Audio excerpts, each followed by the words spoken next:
Last classes ನಿಮಗೆ ಗೊತ್ತಿರಲ್ಲ ಅಂತ ತಿಳ್ಕೊಳ್ಳಿ. ಲಾಸ್ಟ್ ಕ್ಲಾಸಲ್ಲಿ ನಾವು ಎಸ್ಸೆ ಬಗ್ಗೆ ಮಾತಾಡಿದ್ವಿ. ಅಂದರೆ ಎಸ್ಸೆ ಒಂದು ಓವರ್ ರಿವ್ಯೂ ಕೊಟ್ಟಿದ್ದೆ. ಯಾರು ಹೊಸಬ್ರಿದ್ರೆ ಒಂದು 2 ಮಿನಿಟ್ಸ್ ಮಾತಾಡ್ತೀನಿ ಅದ್ರ ಬಗ್ಗೆ. ಅಂದರೆ ಎಸ್ಸೆ ಯಾವ ರೀತಿ ಬರೆಯೋದು ಅನ್ನೋದ್ರ ಬಗ್ಗೆ ನಾನು ನಿಮ್ಗೊಂದು ಸ್ಟ್ರಕ್ಚರ್ ಕೊಟ್ಟಿದ್ದೆ ಅಲ್ವಾ? ಹೌದಾ? ಹೌದು ತಾನೆ? ಏನೇನು ಹೇಳಿದ್ದೆ? ಇಂಟ್ರಡಕ್ಷನ್ ಯಾವ ರೀತಿ ಬರಬೇಕು, ಪೀಠಿಕೆ ಯಾವ ರೀತಿ ಬರಬೇಕು, ಕನ್ಕ್ಲೂಷನ್ ಯಾವ ರೀತಿ ಬರಬೇಕು, ಮತ್ತು ಪ್ಯಾರಾಗ್ರಾಫ್ ಯಾವ ರೀತಿ ಇರಬೇಕು, ಮತ್ತು ಸಬ್ಹೆಡಿಂಗ್ಸ್ ಎಲ್ಲಿ ಯೂಸ್ ಮಾಡಬೇಕು, ಹೌದಲ್ವಾ? ಮತ್ತು ಎಲ್ಲೆಲ್ಲಿ ಹೇಳಿಕೆಗಳು ಅಥವಾ ಎಕ್ಸಾಂಪಲ್ಸ್ನ ಯಾವ ರೀತಿ ಮಾಡಬೇಕು ಅಂತ ಹೇಳಿದ್ದೆ. ಈ ನಿಮಗೊಂದು ಬ್ರೀಫ್ ಐಡಿಯಾ ಸಿಕ್ಕಿದೆ. ಫುಲ್ ಕಂಪ್ಲೀಟ್ ಇಲ್ಲ ಗೊತ್ತು ನನಗೆ. ಅದು ಹೋಗ್ತಾ ಹೋಗ್ತಾ ನಿಮಗೆ ಗೊತ್ತಾಗುತ್ತೆ. ವಿತ್ ನಾವು ನೀವು ಟೆಸ್ಟ್ ಬರೆದು ನಾವು ಕರೆಕ್ಷನ್ ಮಾಡ್ದಂಗೆ ನಿಮ್ಗೊಂದು ಕ್ಲಾರಿಟಿ ಸಿಗ್ತಾ ಹೋಗುತ್ತೆ. ಬಟ್ ಒಂದು ಎಸ್ಸೆ ಬರೆಯೋದು ಅಂತಂದು ಗೊತ್ತಾಗಿದೆ. ಯಾವ ರೀತಿ ಸ್ಟಾರ್ಟ್ ಮಾಡಬೇಕು, ಯಾವ ರೀತಿ ಇಂಟ್ರಡಕ್ಷನ್ ಸ್ಟಾರ್ಟ್ ಮಾಡಬೇಕು, ಯಾವ ರೀತಿ ಕನ್ಕ್ಲೂಷನ್ ಸ್ಟಾರ್ಟ್ ಮಾಡಬೇಕು, ಗೊತ್ತಾಗ್ತಿದೆಯಾ? ಹ್ಯಾಂಡ್ ರೈಟಿಂಗ್ ಹೆಂಗಿರಬೇಕು, ಪ್ಯಾರಾಗ್ರಾಫ್ ಹೆಂಗಿರಬೇಕು ಅನ್ನೋದು ಐಡಿಯಾ ಗೊತ್ತಾಗಿದೆ. ಈಗ ಅದು ನಿಮಗೆ 20 ಮಾರ್ಕ್ಸ್ಗೆ ಸಿಕ್ಬಿಡುತ್ತೆ. ಅಂದರೆ ಲೈಕ್ ಯಾಕೆ ಅಂತಂದರೆ ನಿಮಗೆ 50 ಮಾರ್ಕ್ಸಲ್ಲಿ ಡಿವೈಡ್ ಆದರೆ 20 ಮಾರ್ಕ್ಸು ಎಸ್ಸೆಗಿರುತ್ತೆ, 10 ಮಾರ್ಕ್ಸು ಏನಿರುತ್ತೆ ಪ್ರಿಸೈಸ್ ಇರುತ್ತೆ, 20 ಮಾರ್ಕ್ಸು ಟ್ರಾನ್ಸ್ಲೇಷನ್ಗೆ ಇರುತ್ತೆ. ಓಕೆನಾ? ನಾವು 20 ಮಾರ್ಕ್ಸ್ ಟ್ರಾನ್ಸ್ಲೇಷನ್ ಆಮೇಲೆ ಲಾಸ್ಟಿಗೆ ಮಾತಾಡೋಣ. ಯಾಕೆಂದರೆ ಇದು ತುಂಬ ಈಸಿಯಾಗಿ ಯಾವ ಸ್ಕೋರ್ ಮಾಡ್ಬೋದು ಅವ್ರ ಬಗ್ಗೆ ಕಾನ್ಸಂಟ್ರೇಟ್ ಮಾಡೋಣ. ಯಾಕೆ ಇದು ಈಗ ಆಲ್ರೆಡಿ ನಿಮ್ಗೆ ಎಸ್ಸೆ ಬಗ್ಗೆ ಹೇಳಿದ್ರೆ ಈಸಿಯಾಗಿ ಸ್ಕೋರ್ ಮಾಡ್ಬೋದು. ಯಾಕೆಂದರೆ ನಿಮಗೆ ಒಂದು ಗೊತ್ತಿರುತ್ತೆ, ಯಾವುದೋ ಒಂದು ಎಸ್ಸೆ ಬರುತ್ತೆ ಅಂತ ಗೊತ್ತಿರುತ್ತೆ, ಅದಕ್ಕೆ ಪ್ರಿಪೇರ್ ಆಗಿರ್ತೀರಾ. ಅಂದರೆ ಅದಕ್ಕೆ ಪ್ರಿಪೇರ್ ಆದರೆ ಎಕ್ಸಾಮಲ್ಲಿ ನಿಮ್ಮ ಬರೀತೀರಾ ಯಾವುದೇ. ಯಾಕೆಂದರೆ ಕನ್ನಡದಲ್ಲಿ ಬರೀತೀರಾ, ಇಂಗ್ಲೀಷಲ್ಲಿ ಇಂಗ್ಲೀಷಲ್ಲಿ ಬರೀತೀರಾ. ಬಟ್ ಇಲ್ಲಿ ನೀವು ನೆನ್ಪಿಟ್ಕೊಳೋದು ಏನಿರಲ್ಲ, ತುಂಬ ನೆನ್ಪಿಟ್ಕೊಂಡು ಬರೀಬೇಕು ಅನ್ನೋದು ಏನಿರಲ್ಲ, ಮತ್ತು ಇದರಲ್ಲಿ ಮರ್ತೋಗೋದಂಥದ್ದು ಏನಿರಲ್ಲ. ಆ ಟಾಪಿಕ್ ಕೊಟ್ಟಿರ್ತಾರೆ, ಟಾಪಿಕ್ ಕೊಟ್ಟು ನಿಮ್ಗೆ ಏನು ಗೊತ್ತೋದು ಬರೀಬೇಕು. ಬಟ್ ಬರೀಬೇಕಾದ್ರೆ ಎಲ್ಲ ಬೇರೆಯವ್ರಿಗಿನ ವಿಭಿನ್ನವಾಗಿ ಹೆಂಗೆ ಬರೆಯೋದು ಅನ್ನೋದನ್ನ ನಾವು ಹೇಳ್ಕೊಡ್ತಾ ಹೋಗ್ತೀವಿ. ಒಂದು ಐಡಿಯಾ ಅಂತೂ ಸಿಕ್ಕಿದೆ ನಿಮಗೆ ಎಸ್ಸೆ ರೈಟಿಂಗ್ ಬಗ್ಗೆ. ಈಗ ಅದರಲ್ಲೇ ಸೆಕೆಂಡ್ ಪಾರ್ಟು ಯಾಕೆ ನಾನು ನಿಮಗೆ ಹೇಳ್ತಾ ಇದ್ದೀನಿ 50 ಮಾರ್ಕ್ಸ್ ಯಾಕೆ ಇಂಪಾರ್ಟೆಂಟು ಅಂತ ನಿಮಗೆ ಲಾಸ್ಟ್ ಕ್ಲಾಸಲ್ಲಿ ಹೇಳಿದ್ದೀನಿ ಆಲ್ರೆಡಿ. ಯಾರು ಅಟೆಂಡ್ ಮಾಡಿದರೆ 50 ಮಾರ್ಕ್ಸು ನಿಮಗೆ ವಿತೌಟು ಪ್ರಿಪ್ರೇಷನ್ ಮಾಡ್ದಂಗೆ ಬೇಕಾದ್ರೆ ತೊಗೋಬೋದು. ತುಂಬ ಬುಕ್ಸೋದ ಅವಶ್ಯಕತೆ ಇಲ್ಲ, ತುಂಬ ನೆನ್ಪಿಟ್ಕೊಳೋ ಅವಶ್ಯಕತೆ ಇಲ್ಲ. 50 ಮಾರ್ಕ್ಸ್ ಈಸಿಯಾಗಿ ಬರುತ್ತೆ. ನಿಮ್ಮ ಸೆಲೆಕ್ಷನ್ ಆಗೋಕ್ಕೆ ಏನು ಮಾರ್ಕ್ಸ್ ಬೇಕು ಅಲ್ವಾ? ಅದಕ್ಕೆ 50 ಮಾರ್ಕ್ಸ್ನ ಹೆಂಗೆ ತೆಗಿಬೋದು ಅನ್ನೋದ್ರ ಬಗ್ಗೆ ನಾವು ಡಿಸ್ಕಸ್ ಮಾಡ್ತಾ ಇದ್ದೀವಿ. ಆಮೇಲೆ ಫಸ್ಟ್ ಪೇಪರ್ ಮುಗಿದ್ಮೇಲೆ ಬೇಕಾದ್ರೆ ಸೆಕೆಂಡ್ ಪೇಪರ್ಗೆ ಹೋಗೋಣ, ಅಲ್ಲೂ ಟಾರ್ಗೆಟ್ ಮಾಡೋಣ. ಎಲ್ಲೆಲ್ಲಿ ಯಾವ್ಯಾವ ಟಾಪಿಕ್ಸ್ ಓದಬೇಕು, ಯಾವ ಏರಿಯಾಗಳನ್ನ ಜಾಸ್ತಿ ಓದಬೇಕು, ಯಾವ ಸಬ್ಜೆಕ್ಟ್ನ ಫಸ್ಟ್ ಓದಬೇಕು, ಆ ಸಬ್ಜೆಕ್ಟ್ ಓದ್ಬೇಕಾದ್ರೆ ಯಾವ ಥರ ಸ್ಟ್ರಾಟಜಿನ ಮಾಡ್ಕೋಬೇಕು ಅನ್ನೋದ್ರ ಬಗ್ಗೆ ಮಾತಾಡ್ತೋಣ. ಫಸ್ಟ್ 50 ಮಾರ್ಕ್ಸ್ನ ನಮ್ಮ ಜಾಬಿಗೆ ಹಾಕೋಬೇಕು ಫಸ್ಟ್. ಅದು ಮೈ ಇಂಟೆನ್ಷನ್. ನೀವು ಸೆಲೆಕ್ಷನ್ ಆಗಬೇಕು, ಅದಕ್ಕೆ 50 ಮಾರ್ಕ್ಸ್ ಬೇಕು. 50 ಮಾರ್ಕ್ಸ್ಗೆ ಅಟ್ಲೀಸ್ಟ್ 45 ಮೇಲೆ ಬರಬೇಕು ನಿಮಗೆ. ಅರ್ಥ ಆಗ್ತಿದೆಯಾ? 45 ಪ್ಲಸ್ ಬರಲೇಬೇಕು. ಬಂದರೆ ನೀವು GML ಸೆಲೆಕ್ಷನ್ ಆಗೋ ಚಾನ್ಸಸ್ ಇರುತ್ತೆ. ಗೊತ್ತಾಗ್ತಿದೆಯಾ? ಹಾಗಾಗಿ ನಾವು ಅದ್ರ ಮೇಲೆ ಫೋಕಸ್ ಮಾಡ್ತೀವಿ. ಅದರಲ್ಲಿ 20 ಮಾರ್ಕ್ಸು ಮುಗಿದೋಗಿದೆ. ಅಂದರೆ ಎಸ್ಸೆ ರೈಟಿಂಗ್ ಬಗ್ಗೆ ಹೇಳಿದ್ದೀನಿ. ಇವತ್ತಿನ ಕ್ಲಾಸಲ್ಲಿ 10 ಮಾರ್ಕ್ಸು ಯಾವುದು ಪ್ರಿಸೈಸ್ ರೈಟಿಂಗ್, ಸಂಕ್ಷಿಪ್ತಗೊಳಿಸುವಿಕೆ.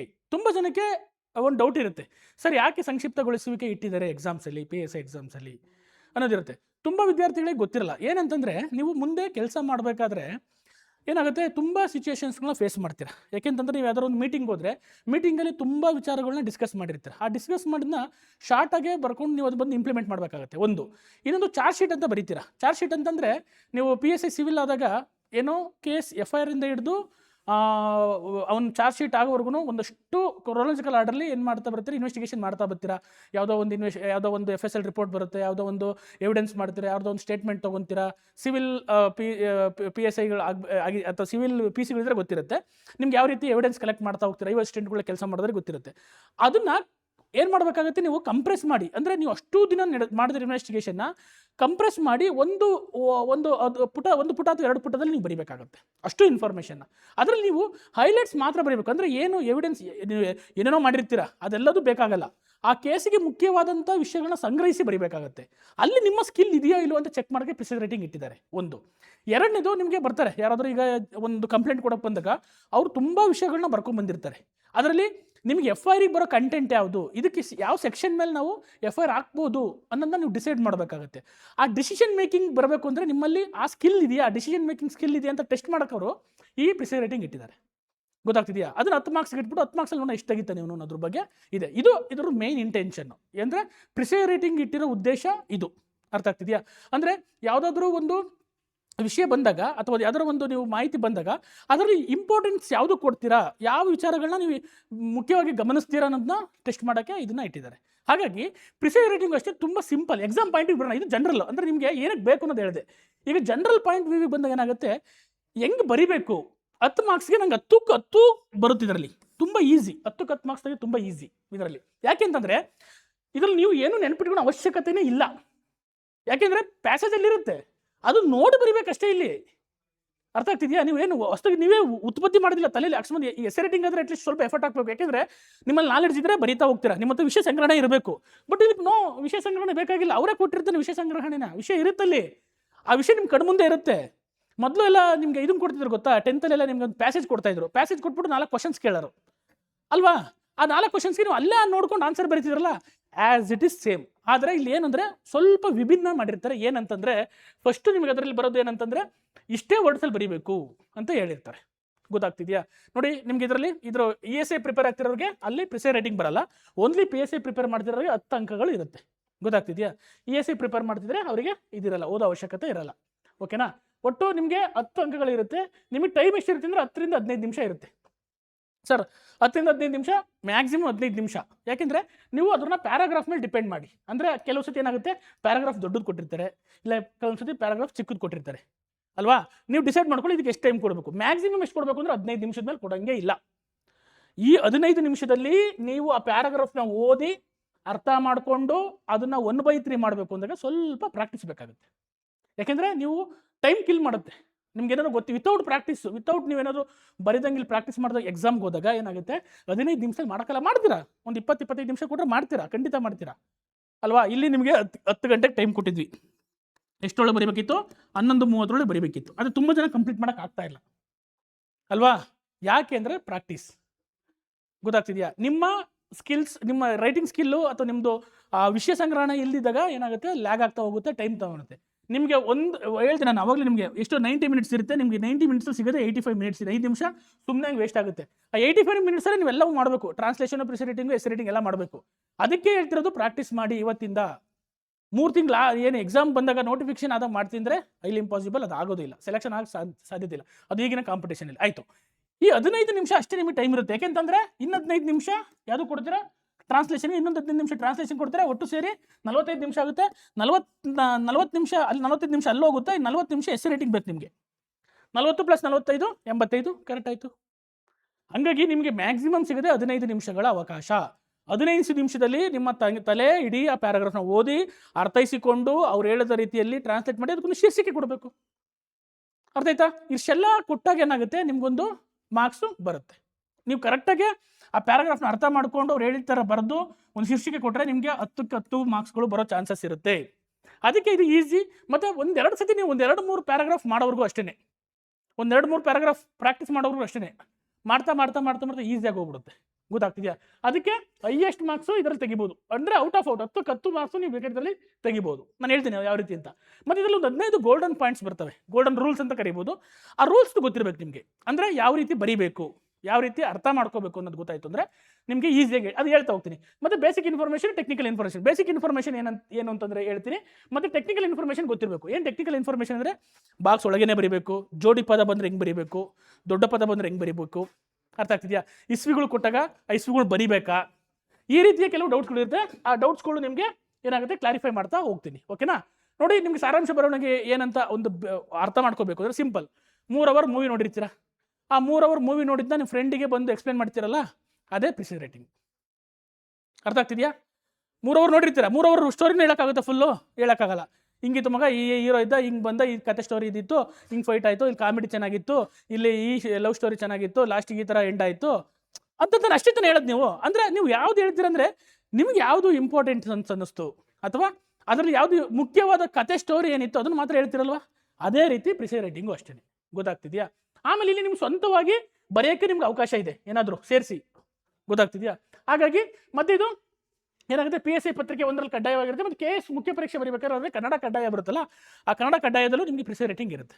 ಮತ್ತು ಇನ್ನು ಕಂಪಲ್ಸರಿ ಕನ್ನಡ ಪೇಪರ್ ಇರುತ್ತಲ್ಲ, ಅಲ್ಲೂ ಸಹ ನಿಮಗೆ ಪ್ರಿಸೈಸ್ ರೈಟಿಂಗ್ ಇರುತ್ತೆ ಅಲ್ವಾ? UPSCನಲ್ಲಿ ಅದಕ್ಕೆ ಬರೀಬೇಕಾದ್ರೆ ಗೊತ್ತಾಗ್ತಿದೆ. ಮೇಯ್ನು ಇದರಲ್ಲಿ ಏನು ಮಾಡಬೇಕಾದ್ರೆ 1/3. ಗೊತ್ತಾಗ್ತಿದೆಯಾ? ಒಟ್ಟು 500 ರಿಂದ 600 ಪದಗಳನ್ನ ಕೊಟ್ಟಿರ್ತಾರೆ. ಮ್ಯಾಕ್ಸಿಮಮು 200 ಪದ ಕೊಟ್ಟಿರ್ಬೋದು, ಇಲ್ಲ 600 ಪದ ಕೊಡ್ಬೋದು. ಮ್ಯಾಕ್ಸಿಮಮ್ ನಮ್ಮ PSI ಸಿವಿಲಲ್ಲಿ ಒಂದ್ಸತಿ 800 ಪದ ಕೊಟ್ಟಿದ್ದಾರೆ. ಅದೇ ಎಷ್ಟು ಅದ್ರ ಮೇಲೆ ಕೊಟ್ಟಿಲ್ಲ, ಎಲ್ಲ ಆಲ್ಮೋಸ್ಟ್ ಅಲ್ಲಿ 800 ಒಳಗಡೆ ಇರುತ್ತಲ್ಲ ಅಂದ್ಕೊಂಬಿಡಿ. ಅದನ್ನು 1/3 ಮಾಡಿಬಿಟ್ಟು ಅದನ್ನು 200 ಪದಗಳು, ಅಂದರೆ ಲೈಕ್ ಡಿಪೆಂಡ್ ಅಪಾನ್ ಎಷ್ಟು ವರ್ಡ್ಸ್ ಕೊಟ್ಟಿದ್ದಾರೆ. ಅಕಸ್ಮಾತ್ 600 ವರ್ಡ್ ಕೊಟ್ಟಿದ್ದಾರೆ ಅಂದ್ಕೊಳ್ಳಿ, ಅದನ್ನು ಡಿವೈಡ್ ಹೆಂಗೆ ಮಾಡ್ತೀರಾ? 1/3 ಅಂದರೆ ಏನು ಮಾಡ್ತೀರಾ? 1/3 3 ಅಂತ ಡಿವೈಡ್ ಮಾಡ್ತೀರಾ ಅಷ್ಟೇ. ಅದು ಹೇಳ್ಕೊಡ್ತೀನಿ ಯಾವ ರೀತಿ ಪದಗಳನ್ನ ಕೌಂಟ್ ಮಾಡೋದು. 200 ಪದಗಳಲ್ಲಿ ಆ ಪ್ಯಾಸೇಜ್ನ ಬರೀಬೇಕಾದ್ರೆ ಇದೇ 1/3. ಇದು ಗೊತ್ತಿರಬೇಕು. ಟೆಕ್ನಿಕಲ್ ನಿಮಗೆ ರೂಲ್ಸ್ ಅಂತ ಇದು. ಗೊತ್ತಾಗ್ತಿದೆಯಾ? 1/3 ಮಾಡೋದು. ಆ 1/3 ಮಾಡ್ಬೇಕಾದ್ರೆ ಏನು ಮಾಡಬೇಕು, ಇಡೀ ಫಸ್ಟು ಆ ಪ್ಯಾಸೇಜ್ ಏನು ಕೊಟ್ಟಿರ್ತಾರಲ್ಲ ಮತ್ತು ಇಡೀ ಗದ್ಯನ ಫಸ್ಟು ಓದ್ಕೋಬೇಕು. ಓದ್ಬೇಕಾದ್ರೆ ನೀವು ಕ್ಯಾಲ್ಕುಲೇಟ್ ಮಾಡಬೇಕಾಗುತ್ತೆ ಎಷ್ಟು ವರ್ಡ್ಸ್ ಇದೆ ಅಂತ. ಫಸ್ಟು ಎಷ್ಟು ವರ್ಡ್ಸ್ ಕ್ಯಾಲ್ಕುಲೇಟ್ ಮಾಡಬೇಕಂದ್ರೆ ಒಂದು ಲೈನ್ ಕೌಂಟ್ ಮಾಡಿ. ಒಂದು ಲೈನಲ್ಲಿ ಎಷ್ಟು ವರ್ಡ್ಸ್ ಬರ್ತವೆ, ಒಂದು 10ರಿಂದ 12 ಬರ್ತವೆ ಅಂದ್ಕೊಳ್ಳಿ, 10 ಅಂತ ಹಾಕ್ಕೊಳ್ಳಿ. ನೆಕ್ಸ್ಟ್ ಎಷ್ಟು ಲೈನ್, 1 2 3 4 5 6 7 8 ಒಂದು 15 ಲೈನ್ ಇರ್ತವೆ ಅಂದ್ಕೊಳ್ಳಿ. 15 × 10 ಎಷ್ಟಾಗುತ್ತೆ? 150. 150 ಡಿವೈಡ್ ಬೈ ಎಷ್ಟು ಮಾಡಬೇಕು? 3. ಎಷ್ಟಾಗುತ್ತೆ? 50 ಆಗುತ್ತೆ. 50 ವರ್ಡ್ಸಲ್ಲಿ ನೀವೇನು ಮಾಡಬೇಕಾಗುತ್ತೆ, ಆ ಪ್ಯಾಸೇಜ್ನ ಬರೀಬೇಕಾಗುತ್ತೆ. ಇದನ್ನು ಆವರೇಜ್ ಮೆಥಡ್ ಅಂತ ಕರೀತಾರೆ. ಆವರೇಜ್ ಮೆಥಡಲ್ಲಿ ನೀವೇನು ಮಾಡಬೇಕಾಗುತ್ತೆ, ಎಷ್ಟು ಪದಗಳಲ್ಲಿ ಬರೀಬೇಕು ಅನ್ನೋದನ್ನ ಕೌಂಟ್ ಮಾಡ್ಕೊಂಡ್ಬಿಡ್ತೀರಾ. ಇದು ನೀವು ಫಸ್ಟ್ ಮಾಡಬೇಕಾಗಿರಬೇಕು. ಇದನ್ನು ಫಸ್ಟ್ ಒಂದ್ಸತಿ ಪ್ಯಾಸೇಜ್ ಓದಬೇಕು, ನಂಬರ್ ಆಫ್ ಒಂದು ಲೈನಲ್ಲಿ ಎಷ್ಟು ವರ್ಡ್ಸ್ ಇದೆ ಕೌಂಟ್ ಮಾಡಬೇಕು, ಇಂಟು ಎಷ್ಟು ನಂಬರ್ ಆಫ್ ಲೈನ್ಸ್ ಇದೆ ಇಂಟು ಮಾಡಿ ಡಿವೈಡ್ ಬೈ 3 ಡಿವೈಡ್ ಮಾಡಬೇಕು. ಅವಾಗ ನಿಮ್ಗೊಂದು ಸಿಗುತ್ತೆ. ಬೇಕಾದ್ರೆ ನಿಮಗೆ ಏನಾದರೂ ಅಲ್ಲಿ ಡೌಟ್ಸ್ ಇತ್ತು ಅಂತಂದಾಗ ಅಲ್ಲಿ ಬಾಕ್ಸ್ ಕೊಟ್ಟಿರ್ತಾರೆ. ಸರ್ ಎಲ್ಲ ಬಾಕ್ಸ್ನು ಬರೀಬೇಕಾ? ತುಂಬ ಜನ ಹುಡುಗರು ಕೇಳೋ ಕ್ವಶನ್ಸ್ ಇದು. ಸರ್ ಎಲ್ಲ ಬಾಕ್ಸ್ನು ಫಿಲ್ ಮಾಡಬೇಕಾ? ನೋ, ಎಲ್ಲ ಬಾಕ್ಸು ಫಿಲ್ ಮಾಡೋ ಅವಶ್ಯಕತೆ ಇಲ್ಲ ಅಲ್ವಾ. ಇಲ್ಲಿ ನೀವು ಎಷ್ಟೋ ಬಾಕ್ಸ್ ಕೌಂಟ್ ಮಾಡಿದ್ರಿ, 50 ಇಲ್ಲಿ ಬಂತು, ಇಲ್ಲಿ ಮಾರ್ಕ್ ಮಾಡ್ಕೊಂಡ್ಬಿಟ್ರಿ ಪೆನ್ಸಿಲಲ್ಲಿ, ಇಲ್ಲಿ ನಿಲ್ಲಿಸ್ಬಿಡ್ಬೇಕು ನೀವು ಹೆಂಗಾರ ಮಾಡಿ. ಗೊತ್ತಾಗ್ತಿದೆಯಾ? ಯಾಕೆಂದರೆ +or-3 ಅಂದರೆ 3 ವರ್ಡ್ಸ್ ಜಾಸ್ತಿ ಬರ್ಬೋದು, 3 ವರ್ಡ್ಸ್ ಕಮ್ಮಿ ಬರಿಬೋದು, ಅದಕ್ಕಿಂತ ಜಾಸ್ತಿ ತಗೊಳಂಗಿಲ್ಲ. ಈಗ 50 ಪದ ನೀವು ಕೌಂಟ್ ಮಾಡಿದ್ರಿ, +3 ಅಂದರೆ ಒಂದು 53 ಬರಿಬೋದು, ಕಡಿಮೆ ಅಂದರೆ 47 ಬರಿಬೋದು, ಅದಕ್ಕೂ ಜಾಸ್ತಿ ಹೋಗಬಾರ್ದು. ಅರ್ಥ ಆಗ್ತಿದೆಯಾ? ಇದು ಮೇಜರ್. ಇದರಲ್ಲಿ ಮಾತ್ರ ಖಂಡಿತವಾಗಿ ರೂಲ್ಸ್ನ ಫಾಲೋ ಮಾಡಲೇಬೇಕು. ಈ ರೀತಿ ನೋಡಿ, ಇದು ಲಾಸ್ಟ್ ಎಕ್ಸಾಮಲ್ಲಿ ಕೇಳಿದಂಥ ಕ್ವಶನ್ಸು ಈ ರೀತಿ ಇರುತ್ತೆ. ಪ್ಯಾಸೇಜ್ ಅಂದ್ಕೊಳ್ಳಿ, ಎಷ್ಟು ವರ್ಡ್ಸ್ ಇದ್ದಾವೆ? 1 2 3 4 5 6 7 8 9 10 11 12 ಅಂದ್ಕೊಳ್ಳಿ. 12 2 3 4 5 6 7 8 9 10 10 × 12 ಎಷ್ಟಿದ್ದಾವೆ? 120 ಡಿವೈಡ್ ಬೈ 3 ಎಷ್ಟಾಗುತ್ತೆ? ಎಷ್ಟು? 40 ವರ್ಡ್ಸಲ್ಲಿ ನೀವು ಇದು ಬರೀಬೇಕಾಗುತ್ತೆ. ಗೊತ್ತಾಯ್ತಾ? ಇಷ್ಟೇ. ಈ ಥರ ಸಿಂಪಲಾಗಿ ಮಾಡ್ಬೇಕು. ಒಂದೊಂದು ವರ್ಡನ್ನು ಕ್ಯಾಲ್ಕುಲೇಟ್ ಮಾಡ್ಕೊಂಡು ಕೂತ್ಕೊಳ್ಳೋ ಅವಶ್ಯಕತೆ ಇಲ್ಲ. ಗೊತ್ತಾಗ್ತಿದೆಯಾ? ಈಗ 40 ವರ್ಡ್ ಬಂತಂದರೆ +or-3 ಆರ್ -3 ಮಾಡ್ಕೋಬೋದು. ಅದು ನಿಮಗೆ ನಿಮ್ಮ ಡಿಸಿಷನ್ ಬಿಟ್ಟಿದ್ದು. ಗೊತ್ತಾಗ್ತಿದೆಯಾ? ಇದು ನಿಮಗೆ ಫಸ್ಟು ಗೊತ್ತಾಗಬೇಕಾದ ವಿಚಾರ. ಓಕೆನಾ? ಈಗ ನೋಡೋಣ ಏನು ಮಾಡ್ತಾ ಹೋಗೋಣ, ಆ ರೂಲ್ಸ್ಗಳನ್ನ ತಿಳ್ಕೊತಾ ಹೋಗ್ತಾನೆ. ಈಗ ನಿಮ್ಗೆ ಗೊತ್ತಾಯ್ತು ಏನು ಮಾಡಬೇಕು. ಫಸ್ಟು 1/3 ಮಾಡಬೇಕು. Rule number 2, write your answers precise sheet only. ನಿಮಗೆಲ್ಲೊಂದು ಶೀಟ್ ಕೊಟ್ಟಿರ್ತಾರೆ, ಹೇಳಿದೆ ಶೀಟ್, ಆ ಪ್ರಿಸೈಸ್ ಶೀಟಲ್ಲೇ ಬರೀಬೇಕು. ನಿಮ್ಗೆ ಸಪ್ರೇಟ್ ಒಂದು ಲಾಸ್ಟ್ ಒಂದು ಶೀಟ್ ಕೊಟ್ಟಿರ್ತಾರೆ, ಆ ಶೀಟಲ್ಲೇ ಬರೀಬೇಕು. ಆ ಶೀಟ್ ಹೆಂಗಿರುತ್ತೆ ಅನ್ನೋದು ನೀವು ನೋಡಿರ್ತೀರಿ. ಯೂಶಲಿ ಈ ರೀತಿ ಇರುತ್ತೆ. ಓಕೆನಾ? ಇಲ್ಲಿ ಶೀರ್ಷಿಕೆ ಅಂತ ಇರುತ್ತೆ, ಆ ಶೀರ್ಷಿಕೆ ಬರೀಬೇಕಾಗುತ್ತೆ. ಇಲ್ಲಿ ಈ ಪದಗಳಲ್ಲೇ ಇದರ ಒಳಗಡೆ ಬರೀಬೇಕು. ಯಾವುದೇ ಕಾರಣಕ್ಕೂ ಈ ಬಾಕ್ಸ್ಗಳನ್ನ ಬಿಟ್ಟು ಹೊರಗಡೆ ಬರೆಯಂಗಿಲ್ಲ. ಗೊತ್ತಾಗ್ತಿದೆಯಾ? ನೋಡಿ, ಇಲ್ಲಿ ಉಳಿವು ಮಧ್ಯಕ್ಕೆ ಬರೀಬೇಕು. ಇಲ್ಲಿಂದ ಸ್ಟಾರ್ಟ್ ಮಾಡಬಾರ್ದು, ಇಲ್ಲಿಂದ ಸ್ಟಾರ್ಟ್ ಮಾಡಬಾರ್ದು. ಇವೆಲ್ಲ ರೂಲ್ಸ್ ಹೇಳ್ತಾ ಇರೋದು ನಾನು ನಿಮಗೆ. ಗೊತ್ತಾಗ್ತಿದೆಯಾ? ಈ ಬಾಕ್ಸಲ್ಲೇ ಬರಬೇಕು. ಶೀರ್ಷಿಕೆನ ಹೇಳ್ತೀನಿ, ಶೀರ್ಷಿಕೆ ಬಂದಾಗ ಹೇಳ್ತೀನಿ ಯಾವಾಗ ಶೀರ್ಷಿಕೆ ಬರೀಬೇಕು ಅಂತ ಹೇಳ್ತೀನಿ. ಗೊತ್ತಾಗ್ತಿದೆಯಾ? ಇಲ್ಲಿ ನೋಡಿ, ಗೆಲುವು. ಅಕಸ್ಮಾತ್ ಇಲ್ಲಿ ಫುಲ್ ಸ್ಟಾಪ್ ಬಂದಂದರೆ ಇಲ್ಲೇ ಇಡಬೇಕು, ಫುಲ್ ಸ್ಟಾಪ್. ಗೊತ್ತಾಗ್ತಿದೆಯಾ? ಆಮೇಲೆ ಯಾವುದೇ ಕಾರಣಕ್ಕೂ ಬಾಕ್ಸ್ಗಳನ್ನ ಗ್ಯಾಪ್ ಬಿಡಂಗಿಲ್ಲ ನೀವು. ಆಮೇಲೆ ಫಸ್ಟು ನಾವು ಏನು ಬರೀಬೇಕಾದ್ರೆ, ಸೆಂಟೆನ್ಸ್ ಬರೀಬೇಕಾದ್ರೆ ಸ್ವಲ್ಪ ಗ್ಯಾಪ್ ಬಿಟ್ಟು ಬರಿತೀವಲ್ಲ, ಆ ಥರ ಯಾವುದೇ ಗ್ಯಾಪ್ ಬಿಡಂಗಿಲ್ಲ. ಒಟ್ಟು ಈ ಶೀಟಿಂಗ್ ಇರುತ್ತೆ ಅಂತ ಗೊತ್ತಾಯ್ತು ನಿಮಗೆ. ಕ್ಲಾರಿಟಿ ಸಿಗ್ತಾ? ನೆಕ್ಸ್ಟ್ ಹೋಗೋಣ. Point number 3, right only 1 word in each box. ನಾನು ಹೇಳಿದೆ ಪ್ರತಿ ಈ ಅಂತ ಒಂದು ಬಂದರೆ ಇದು ಒಂದು ಪದನೇ. ನೀವು ಈ ದೇಶ ಅಂತ ಇಲ್ಲಿ ಬರೆಯಂಗಿಲ್ಲ, ತಪ್ಪಾಗುತ್ತೆ. ಓಕೆನಾ? ಈ ದೇಶದ ಆರ್ಥಿಕತೆ ಕೃಷಿಯ ಅಭಿವೃದ್ಧಿಯ ಮೇಲೆ ಅವಲಂಬಿತವಾಗಿದೆ. ನೋಡಿ, ಅವಲಂಬಿತವಾಗಿದೆ ಹಿಂಗೆ ಬರೆಯಂಗಿಲ್ಲ. ಗೊತ್ತಾಗ್ತಿದೆಯಾ? ಇದು ಸ್ಪ್ಲಿಟ್ ಮಾಡಿ ಅವಲಂಬಿತಲ್ಲಿ ಬರೋದು ವಾಗಿದೆ. ನೀವೇನಾದ್ರು ಹಂಗೆ ಬರಿಬೇಕು ಅಂದರೆ ಅವಲಂಬಿತ ಪ್ಲಸ್ ಆಗಿದೆ ಅಂತ ಬರಿಬೇಕಾಗುತ್ತೆ. ಇನ್ ಕೇಸ್ ಏನಾದ್ರು ಸ್ಪ್ಲಿಟ್ ಮಾಡಿ ಬರಿತೀನಿ ಅಂತಂದರೆ, ಗೊತ್ತಾಗ್ತಿದೆಯಾ? ಯೂಶಲಿ ಇಂಥ ವರ್ಡ್ಗಳು ಬಂದರೆ ದೊಡ್ಡ ಪದ ಬಂದಿರುತ್ತೆ, ಸ್ಪೇಸ್ ಇರುತ್ತೆ, ಅಷ್ಟರೊಳಗೆ ಬರೆಯೋಕ್ಕೆ ಟ್ರೈ ಮಾಡಿ. ಇನ್ ಕೇಸ್ ತುಂಬ ದೊಡ್ಡ ಪದ ಇದ್ದರೆ ಸ್ಪ್ಲಿಟ್ ಮಾಡಿ. ಸ್ಪ್ಲಿಟ್ ಮಾಡಿದ್ರು ಅದು ಏನಾಗುತ್ತೆ, ಅರ್ಥ ನೀಟಾಗಿ ಬರಂಗಿರಬೇಕು. ಹಂಗಾಗಿ write only 1 word each box. ಗೊತ್ತಾಗ್ತಿದೆಯಾ? ಪ್ರತಿ ಬಾಕ್ಸ್ನಲ್ಲಿ ಒಂದೇ ಪದವನ್ನು ಬರೀಬೇಕು. ಎಷ್ಟೇ ದೊಡ್ಡ ಪದ ಇದ್ದರೂ ಒಂದೇ ಬಾಕ್ಸ್ನಲ್ಲಿ ಪ್ರಯತ್ನ ಪಡಬೇಕು. ಇನ್ ಕೇಸ್ ತುಂಬ ದೊಡ್ಡದಾಗಿದ್ದಾಗ ಸ್ಪ್ಲಿಟ್ ಮಾಡೋದು ಅವಶ್ಯ. ಲಾಸ್ಟ್ ಆಪ್ಷನ್, ಪದಗಳನ್ನು ಬಿಡಿಸಿ 2 ಬಾಕ್ಸ್ನಲ್ಲಿ ಬರೆಯಬಾರದು. ಯೂಶಲಿ ಇನ್ ಕೇಸ್ ದೊಡ್ಡ ಪದ ಇತ್ತು ಅಂದಾಗ ಅವಾಗ ಒಂದು ಪದನ 2 ಪದನ ಹತ್ರ ಬರಿಬೋದು. ಗೊತ್ತಾಗ್ತಿದೆ? ನೋಡಿ, ಇದನ್ನು ಬೇಕಾದ್ರೆ ಬರೀಬೋದಿತ್ತು. ಅವಲಂಬಿತವಾಗಿದೆ, ಅವಲಂಬನೆ ಪ್ಲಸ್ ಆಗಿದೆ ಅಂತ ಬರಿಬೋದು ಈ ಥರ. ಗೊತ್ತಾಗ್ತಿದೆ? ತುಂಬ ದೊಡ್ಡ ಪದ ಇದೆ, ಆ ಬಾಕ್ಸಲ್ಲಿ ಕೂರ್ತಿಲ್ಲ ಅನ್ನಿಸಿದ್ರೆ ಮಾತ್ರ. ಇಲ್ಲಾಂದ್ರೆ ಒಂದೇ ಪದ ಬಾಕ್ಸಲ್ಲಿ ಬರೆದ್ರೆ ಬೆಟರ್ ಆಪ್ಷನು. ಓಕೆನಾ? Next point, don't leave any box in between. ಸ್ಟಾರ್ಟಿಂಗಲ್ಲಾಗಿರ್ಬೋದು ಅಥವಾ ಮಧ್ಯದಲ್ಲಾಗಿರ್ಬೋದು, ಯಾವುದೇ ಬಾಕ್ಸ್ನ ಬಿಡೋ ಹಾಗಿಲ್ಲ. ಓಕೆನಾ? ಕಂಟಿನ್ಯೂಸ್ ಆಗಿ ಬಾಕ್ಸ್. ಈ ದೇಶದ ಆರ್ಥಿಕತೆ ಕೃಷಿ ಅಭಿವೃದ್ಧಿಯ ಮೇಲೆ ಅವಲಂಬಿತವಾಗಿದೆ. ಪುಲಿ ಸ್ಟಾಪ್ ಇಲ್ಲೇ ಬಂತು. ಓಕೆನಾ? ಆದರೆ ಇದು ಮಾನ್ಸೂನ್ ಕೊರತೆಯಿಂದ ಹಲವಾರು ತೊಂದರೆಗಳನ್ನು ಅನುಭವಿಸುತ್ತಿದೆ. ಅರ್ಥ ಆಗ್ತಿದೆಯಾ? ಈ ರೀತಿ ಪದಗಳನ್ನ. ಆಮೇಲೆ ಯಾವುದೇ ಸೆಂಟೆನ್ಸ್ ಈ ಥರ ಪದಗಳನ್ನ ನೀವು ಪಿಕ್ ಆ್ಯಂಡ್ ಡ್ರಾಪ್ ಮಾಡಬಾರ್ದು, ಅದು ಹೇಳ್ತೀನಿ ಆಮೇಲೆ. ಅಂದರೆ ಅಲ್ಲಿರೋ ತೆಗೆದು ಜೋಡಿಸಬಾರ್ದು, ಮೀನಿಂಗ್ ಬರಬೇಕು. ನೋಡಿ, ಈ ದೇಶದ ಆರ್ಥಿಕತೆ ಕೃಷಿ ಅಭಿವೃದ್ಧಿ ಮೇಲೆ ಅವಲಂಬಿತವಾಗಿದೆ. ಮೀನಿಂಗ್ ಬಂತಾ? ಒಂದು ಸೆಂಟೆನ್ಸ್ ಫಿಲ್ ಆಯಿತು. ನೆಕ್ಸ್ಟು, ಆದರೆ ಇದು ಮಾನ್ಸೂನ್ ಕೊರತೆಯಿಂದ ಹಲವಾರು ತೊಂದರೆಗಳನ್ನು ಅನುಭವಿಸಿದೆ. ಮೀನಿಂಗ್ ಬರ್ತಾ ಇದೆಯಾ? ಈ ರೀತಿ ಮೀನಿಂಗ್ ಬರಬೇಕು ನೀವು ಬರೆಯೋ ಪ್ಯಾಸೇಜಲ್ಲಿ. ಒಂದ್ಸಲ ಚೆಕ್ ಮಾಡ್ಕೋಬೇಕು, ಮೀನಿಂಗ್ ಬರ್ತಾ ಇದೆಯಾ, ನಾನು ಬರೀತಾರೆ ಮೀನಿಂಗ್ ಬರ್ತಾ ಇದೆ ಇಲ್ವೋ ಅಂತ. ಓಕೆ, ನೋಡೋಣ. ನೆಕ್ಸ್ಟು, ಜೋಡಿ ಪದಗಳನ್ನು ಒಂದೇ ಬಾಕ್ಸ್ನಲ್ಲಿ ಬರೆಯಬೇಕು. ರೂಲ್ಸ್. ಜೋಡಿ ಪದ ಅಂದರೆ ನೋಡಿ, ಕಸ ಕಡ್ಡಿ, ಅವಳಿ ಜವಳಿ, ತಿಂಡಿ ತಿನಿಸು. ಇಲ್ಲಿ ತಿಂಡಿ ಬರೋದು, ತಿನಿಸು ಇಲ್ಲಿ ಬರೀಬಾರ್ದು. ಯಾಕೆಂದ್ರೆ ಇದು ಜೋಡಿ ಪದ.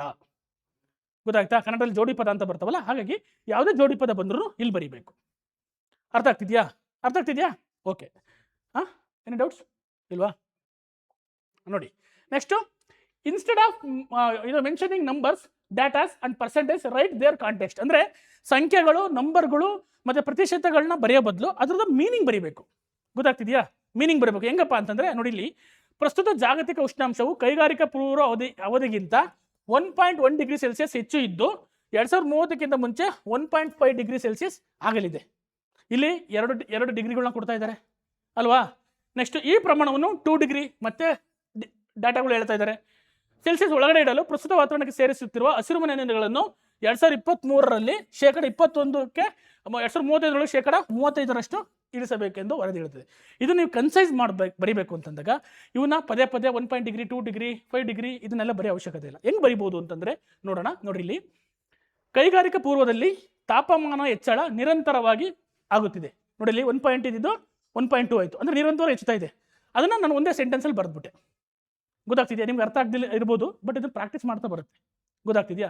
ಇದನ್ನು 2 ಡಿಗ್ರಿ ಒಳಗೆ ಸೀಮಿತಗೊಳಿಸಲು ಹಸಿರುಮನೆ ಅನಿಲಗಳನ್ನು ಮೈಲುಗಲ್ಲುಗಳ ಆಧಾರದ ಮೇಲೆ ಕಡಿತಗೊಳಿಸಬೇಕಾಗಿದೆ. ನೋಡಿ ಇಲ್ಲಿ 2023ರಲ್ಲಿ ಎಷ್ಟು ಕಡಿಮೆ ಮಾಡಬೇಕು? 21% ತರಬೇಕು. 2035 35 ತರಬೇಕು. ಅಂದರೆ ಮೈಲುಗಲ್ಲು ಹಾಕೊಂಡಿದ್ದೀವಿ. 2023ರಲ್ಲಿ 21 ಇಳಿಸ್ಬೇಕು, 2035ಕ್ಕೆ 31 ಮಾಡಬೇಕು. ಅದನ್ನ ಹೇಳ್ತಿರೋದು. ನಾನು ಪದಗಳ ಏನು ಸಂಖ್ಯೆಗಳು ಕೊಟ್ಟಿರುವ ವಿಚಾರವನ್ನ ಪದಗಳಲ್ಲಿ ಬರಿತಾ ಇದ್ದೀನಿ. ಅರ್ಥ ಆಗೋ ಥರ ನೋಡಿ, ಇಲ್ಲಿ ಇದನ್ನು 2 ಡಿಗ್ರಿ ಸೆಲ್ಸಿಯಸ್ ಸೀಮಿತಗೊಳಿಸಲು ಹಸಿರುಮನೆ ಅನಿಲಗಳನ್ನು ಮೈಲುಗಲ್ಲುಗಳ ಆಧಾರದ ಮೇಲೆ ಕಡಿತಗೊಳಿಸಬೇಕಾಗಿದೆ ಅಂತ ಬರಿತಾ ಹೋಗ್ತೀವಿ. ಈ ರೀತಿ ನೋಡಿ, ಇಲ್ಲಿ ಡಿಗ್ರಿ ಇವೆಲ್ಲ ಬಿಟ್ಟಿದ್ದೀನಿ ನಾನು. ಎಲ್ಲರೂ ಕಾಣಿಸ್ತಾ ಇದೆಯಾ? ಬಟ್ ನಿಮಗೆ ಮೀನಿಂಗ್ ಮಾತ್ರ ಅರ್ಥ ಆಗ್ತಾ ಇದೆ. ಅದೇ ಅರ್ಥ ಏನು ಇಲ್ಲಿ ಬರ್ತಿದೆ ಮೀನಿಂಗು, ಅದೇ ಮೀನಿಂಗ್ ಇಲ್ಲಿ ರಿಫ್ಲೆಕ್ಟ್ ಆಗ್ತಾ ಇದೆ. ಇಷ್ಟೇ ಸಿಂಪಲ್, ಒಂದು ವರ್ಡಲ್ಲಿ ಅರ್ಥ ಮಾಡ್ಕೊಂಬಿಡಿ. ಪ್ರಿಸೈ ರೈಟಿಂಗ್ ಅಂದರೆ ನಾನು 600 ಪದಗಳಲ್ಲಿ ಕೊಟ್ಟ ಮಾಹಿತಿಯನ್ನು 200 ಪದಗಳಿಗೆ ಬರೆದಾಗ 600 ಪದಗಳಿಗೆ ಓದಿದಾಗ ಏನು ವಿಷಯ ಅರ್ಥ ಆಗ್ತಾ ಇತ್ತು ಅದನ್ನೇ 200 ಪದಗಳಿಗೆ ಅರ್ಥ ಆದಾಗಲೂ ಅರ್ಥ ಆಗಬೇಕು. ಇಷ್ಟೇ ಸಿಂಪಲ್. ಗೊತ್ತಾಗ್ತದೆ? ಹೇಳಿ.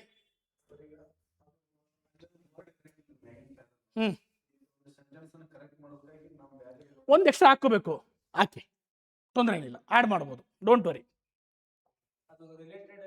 ರಿಲೇಟೆಡ್ ಆಗಿರ್ಬೇಕು ಅಷ್ಟೇ ವಿಚಾರ. ನೋಡಿ, ಈಗ ಇನ್ನೊಂದು ಎಕ್ಸಾಂಪಲ್ ನೋಡಿದ್ರೆ ಗೊತ್ತಾಗುತ್ತೆ. 1724ರಲ್ಲಿ ಜರ್ಮನಿಯ ಡೇನಿಯಲ್ ಗೇಬ್ರಲ್ ಫ್ಯಾರನಿಟ್, 3 ಪದ ಇದೆ ಅವನ ಹೆಸರೇ, ಒಬ್ಬನ ಹೆಸರೇ, ಬಟ್ ನಾನಲ್ಲಿ ಬರೀ ಫ್ಯಾರನಿಟ್ ಅಂತ ಬರ್ಕೊಂಡೆ. ಪದಗಳನ್ನ ಕಮ್ಮಿ ಮಾಡ್ತಾ ಇದ್ದೀನಿ, ಬಟ್ ಮೀನಿಂಗ್ ಒಂದು ಚೇಂಜ್ ಆಗ್ತಾ ಇಲ್ಲ. ನೋಡಿ, ಜರ್ಮನಿಯ ಡೇನಿಯಲ್ ಗೇಬ್ರಲ್ ಫ್ಯಾರನಿಟ್ ಎಂಬ ವಿಜ್ಞಾನಿ ಉಷ್ಣಾಂಶವನ್ನು ಅಳೆಯಲು ಅನ್ವೇಷಿಸಿದ ಮಾಪನವು ಫ್ಯಾರನಿಟ್ ಎಂದು ಹೆಸರಾಯಿತು. ಒಂದು ಅಷ್ಟು ಹೇಳ್ತದೆ. ನೆಕ್ಸ್ಟ್, ಅದೇ 1742ರಲ್ಲಿ ಸ್ವೀಡನ್ ದೇಶದ ಆಂಡ್ರೆಸ್ ಸೆಲ್ಸಿಯಸ್ ಎಂಬ ವಿಜ್ಞಾನಿ ಅವನು ಅದೇ ಇದ್ರ ಮೇಲೆ ಮಾಡ್ತಿದ್ದೇನೆ, ಉಷ್ಣಾಂಶನ ಅಳೆಯಲು ಫ್ಯಾರನೈಟ್ಗಿಂತಲೂ ಸುಧಾರಿತ ಮಾಪನವನ್ನು ಕಂಡುಹಿಡಿದ. ಆತನದೇ ಹೆಸರಿನಲ್ಲದು ಸೆಲ್ಸಿಯಸ್ ಎಂದು ಖ್ಯಾತವಾಯಿತು. ಇಷ್ಟು ಇನ್ಫಾರ್ಮೇಷನ್. ಅದನ್ನು ನಾವು ಹೆಂಗೆ ಬರಿಬೋದು ನೋಡಿ, 18ರ ದಶಕದಲ್ಲಿ ಅಂತ ಬರ್ದ್ಬಿಟ್ಟೆ ನಾನು. ಇಲ್ಲಿ 1924 ಬಿಟ್ಬಿಟ್ಟೆ, 1742 ಬಿಟ್ಬಿಟ್ಟೆ. ಯಾಕೆಂದ್ರೆ ಇದು ಅದನ್ನ ಎಷ್ಟು 18ರ ದಶಕ, ಕರೆಕ್ಟಾ? ಒಂದೇ ಎರದಲ್ಲಿ ನಡೀತಾ ಇದೆ ಮಾಹಿತಿ, ಕರೆಕ್ಟಾ? ಈ ಥರ ನೀವು ಕನ್ಸೈಸ್ ಮಾಡೋಕೆ ಕಲಿಬೇಕು. ಗೊತ್ತಾಗ್ತಿದೆಯಾ? ನೋಡ್ರಿ, 1724ರಲ್ಲಿ 1742ರಲ್ಲಿ ಒಂದೇ ದಶಕದಲ್ಲಿ, 18ರ ದಶಕದಲ್ಲಿ ಫ್ಯಾರನೈಟ್ ಮತ್ತು ಸೆಲ್ಸಿಯಸ್, ಫ್ಯಾರನೈಟ್ ಇವನು ತಗೊಂಡೆ, ಮತ್ತೆ ಸೆಲ್ಸಿಯಸ್ ತಗೊಂಡೆ ಅಲ್ವಾ, ಎಂಬ ವಿಜ್ಞಾನಿಗಳು, ಇಬ್ಬರು ವಿಜ್ಞಾನಿಗಳ ಉಷ್ಣವನ್ನು ಅಳೆಯುವ ಮಾಪನಗಳನ್ನು ಕಂಡುಹಿಡಿದರು. ಕರೆಕ್ಟಾ? ಕನ್ಸೈಸ್ ಆಯ್ತಾ? ಮೀನಿಂಗ್ ಏನಾದ್ರು ಚೇಂಜ್ ಆಗಿದೆಯಾ? ಇದೇ ಮೀನಿಂಗ್ ಇಲ್ಲಿ ಬರ್ತಾ ಇದೆಯಾ? ಡೀಟೇಲ್ ಆಗೈತೆ ನಮ್ಗೆ. ಅದಲ್ಲ, ಅದನ್ನು ಕನ್ಸೈಸ್ ಮಾಡಿದಾಗಲೂ ಮೀನಿಂಗ್ ಏನಾದ್ರು ಚೇಂಜ್ ಆಗಿದೆಯಾ?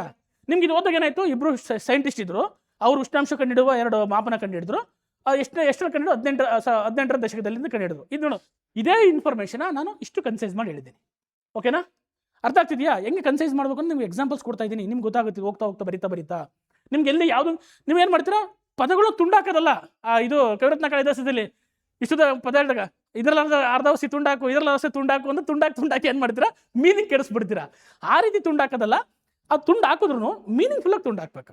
ಅರ್ಥ ಆಗ್ತಿದೆಯಾ? ಹಿಂಗೆ. ನೆಕ್ಸ್ಟು ಇದೇ ಥರ ಇನ್ನೂ ಒಂದಷ್ಟು ಎಕ್ಸಾಂಪಲ್ ನೋಡ್ಬೋದು. ನಾನು ನಿಮ್ಗೆ ಒಂದು ಐಡಿಯಾ ಸಿಗಲಿ ಅಂತ ಹೇಳ್ತಾ ಇದ್ದೀನಿ. ಅರ್ಥ ಆಗ್ತಿದೆಯಾ? ನಿಮಗೆ ಇನ್ನೂ ಡೀಟೇಲಾಗಿ ಹೇಳ್ತಾ ಹೋಗ್ಬೋದು. ಬಟ್ ನಮಗೆ ಇಲ್ಲಿ ವೀಕ್ಲಿ ಕ್ಲಾಸಸ್ ಇರೋದ್ರಿಂದ ತುಂಬ ಡೀಟೇಲಾಗಿ ಹೇಳೋಕ್ಕಲ್ಲ. ಒಂದು ಕ್ಲಾರಿಟಿ ಸಿಗ್ತೀನಿ. ಆಮೇಲೆ ನಿಮ್ಗೆ ಹೋಗ್ತಾ ಹೋಗ್ತಾ ಡೌಟ್ಸ್ ಬಂದಾಗ ನಾನು ಕೇಳ್ತಾ ಹೋಗಿ ನಮಗೆ, ಓಕೆನಾ? ಆಮೇಲೆ ಅವನು ಕ್ಲಾರಿಫೈ ಮಾಡ್ತಾ ಹೋಗ್ತೀನಿ. Okay, point number 6, bring the example into the theme. ಅಂದ್ರೆ ನೋಡಿ, ಈಗ ಏನಾಗುತ್ತೆ, ಒಂದಷ್ಟು ಎಕ್ಸಾಂಪಲ್ಸ್ ಕೊಟ್ಬಿಟ್ಟಿರ್ತಾರೆ. ಉದಾಹರಣೆಗಳನ್ನು ಸಂಕ್ಷಿಪ್ತಗೊಳಿಸಿ ಸಾಮಾನ್ಯ ಪದವನ್ನು ಬರೆಯಿರಿ. ಅಂದ್ರೆ ಏನರ್ಥ ಅಂದ್ರೆ ನೋಡಿ, ಈಗ ಅನಕ್ಷರಸ್ಥ ಮಕ್ಕಳಿಗೆ ಮದ್ಯ, ಮಾದಕ ವಸ್ತುಗಳ ಚಟ ಹಿಡಿಸುವುದು ಅಥವಾ ಅವರಿಂದ ಭಿಕ್ಷಾಟನೆ ಮಾಡಿಸುವುದು, ಡ್ರಗ್ಸ್ ದಂಧೆಗೆ ತಳ್ಳುವುದು, ಇವೆಲ್ಲ ಏನು? ಈಗ ನೋಡಿ, ಮದ್ಯ, ಮಾದಕ ದ್ರವ್ಯಗಳ ಚಟ ಹಿಡಿಸುವುದು, ಅವರಿಂದ ಭಿಕ್ಷಾಟನೆ ಮಾಡಿಸುವುದು, ಡ್ರಗ್ಸ್ ದಂಧೆಗೆ ತಳಿಸುವುದು, ಇವೆಲ್ಲ ಎಂಥ ಚಟುವಟಿಕೆಗಳು? ಎಸ್, ಕಾನೂನು ಬಾಹಿರ ಚಟುವಟಿಕೆಗಳು, ಅನೈತಿಕ ಚಟುವಟಿಕೆಗಳು, ಅಕ್ರಮ ಚಟುವಟಿಕೆಗಳು. ಹೌದಾ? ಇಷ್ಟೂ ಪದಗಳ ಬದಲಿಗೆ ನಾವು ಅಕ್ರಮ ಚಟುವಟಿಕೆಗಳು ಬರಿಬೋದಾ? ಹೌದಲ್ವಾ? ಕನ್ಸೈಸ್ ನೋಡಿ, 1 ಪದ 2 3 4 5 6 ಪದದ ಬದಲಿಗೆ ಏನು ಬರದೆ? ಒಂದೇ ಪದ ಬರದೆ, ಅಕ್ರಮ ಚಟುವಟಿಕೆ ಅಥವಾ ಅನೈತಿಕ ಚಟುವಟಿಕೆ ಅಥವಾ ನೀವೇನು ಹೇಳಿದ್ರಿ, ಕಾನೂನು ಬಾಹಿರ ಚಟುವಟಿಕೆ. ಗೊತ್ತಾಗ್ತಿದ್ಯಾ? ಈ ಎಕ್ಸಾಂಪಲ್ ಇನ್ನೊಂದು, ರಾಮ, ಲಕ್ಷ್ಮಣ, ಭರತ, ಶತ್ರುಘ್ನರು ಕಾಡಿಗೆ ಹೋದರು. ಏನು ಬರೀತೀರಾ? ಆಯ್ತು, ಕರೆಕ್ಟ್. ರಾಮನ ಸಹೋದರರು ಕಾಡಿಗೆ ಹೋದರು, ದಶರಥನ ಮಕ್ಕಳು ಕಾಡಿಗೆ ಹೋದರು. ಸಿಂಪಲ್ಲಾ? ಇಷ್ಟೇ. ನೀವು ಕನ್ಸೈಸ್ ಎಲ್ಲೆಲ್ಲಿ ಮಾಡ್ಬೋದು ಅನ್ನೋದು ಕೇಳ್ತೀನಿ. ಭತ್ತ, ರಾಗಿ, ಜೋಳ ಇವೆಲ್ಲೂ ಭಾರತದ ಬೆಳೆಗಳು. ಭಾರತವು ಹಲವಾರು ಆಹಾರ ಬೆಳೆಗಳನ್ನು ಒಳಗೊಂಡಿದೆ. ಹೌದಲ್ವಾ? ಕನ್ಸೈಸ್ ಎಲ್ಲೆಲ್ಲಿ ಕನ್ಸೈಸ್ ಮಾಡೋದು ಹೇಳ್ತಾ ಇದ್ದೀನಿ. ಡಾಟಾ ಕೊಟ್ಟರೆ ಹೆಂಗೆ ಕನ್ಸೈಸ್ ಮಾಡೋದು, ಅಥವಾ ಪದಗಳ ವಿಂಗಡಣೆ, ಇವೆಲ್ಲ ಎಕ್ಸಾಂಪಲ್ಸ್. ಇನ್ನೊಂದು ಎಕ್ಸಾಂಪಲ್ ನೋಡಿದ್ರೆ ಗೊತ್ತಾಗುತ್ತೆ ನಿಮ್ಗೊಂದು. ನೋಡಿಲಿ, ಅದೇ ಇದನ್ನೇ ಏನು ಮಾಡಿಬೋದು ನಾವು, ಅನೈತಿಕ ಚಟುವಟಿಕೆಗಳು ಅಂತ ಏನು ಮಾಡ್ಬೋದು, ಬರಿಬೋದು. ಗೊತ್ತಾಗ್ತಿದೆಯಾ? ಎಕ್ಸಾಂಪಲ್ ಇದನ್ನ ಹೇಳಿದ್ನಲ್ಲ, ಇಲ್ಲಿಂದ ಇಲ್ಲಿವರೆಗೆ ನಾವು ಏನು ಬರಿತೀವಿ ಅದನ್ನ ಒಂದೇ ಪದದಲ್ಲಿ ಬರಿತೀವಿ, ಅನೈತಿಕ ಚಟುವಟಿಕೆ ಅಂತ ಅಂದ್ಬಿಟ್ಟು. ಓಕೆನಾ? ನೋಡಿ, ಈಗ next, end the precise with conclusion, never end abruptly. ನೋಡಿ, ಏನಾಗುತ್ತೆ, ಪ್ರಿಸೈಸ್ ಅನ್ನೋದು ಒಂದಕ್ಕೆ ಎಂಡಿಂಗ್, ಸ್ಟಾರ್ಟಿಂಗ್ ಇರುತ್ತೆ, ಎಂಡಿಂಗ್ ಇರುತ್ತೆ. ಹೌದಲ್ವಾ? ಸ್ಟಾರ್ಟಿಂಗ್ ಇರುತ್ತೆ ಮತ್ತು ಎಂಡಿಂಗ್ ಇರುತ್ತೆ. ಅದೇ ರೀತಿ ಹೆಂಗ್ ಸ್ಟಾರ್ಟ್ ಆಗುತ್ತೆ ಅದೇ ರೀತಿ ನೀಟಾಗಿ ಎಂಡ್ ಆಗಬೇಕು. ಕೆಲವರು ಏನು ಮಾಡ್ತಾರೆ, ಅರ್ಧಕ್ಕೆ ಬಿಟ್ಬಿಡ್ತಾರೆ.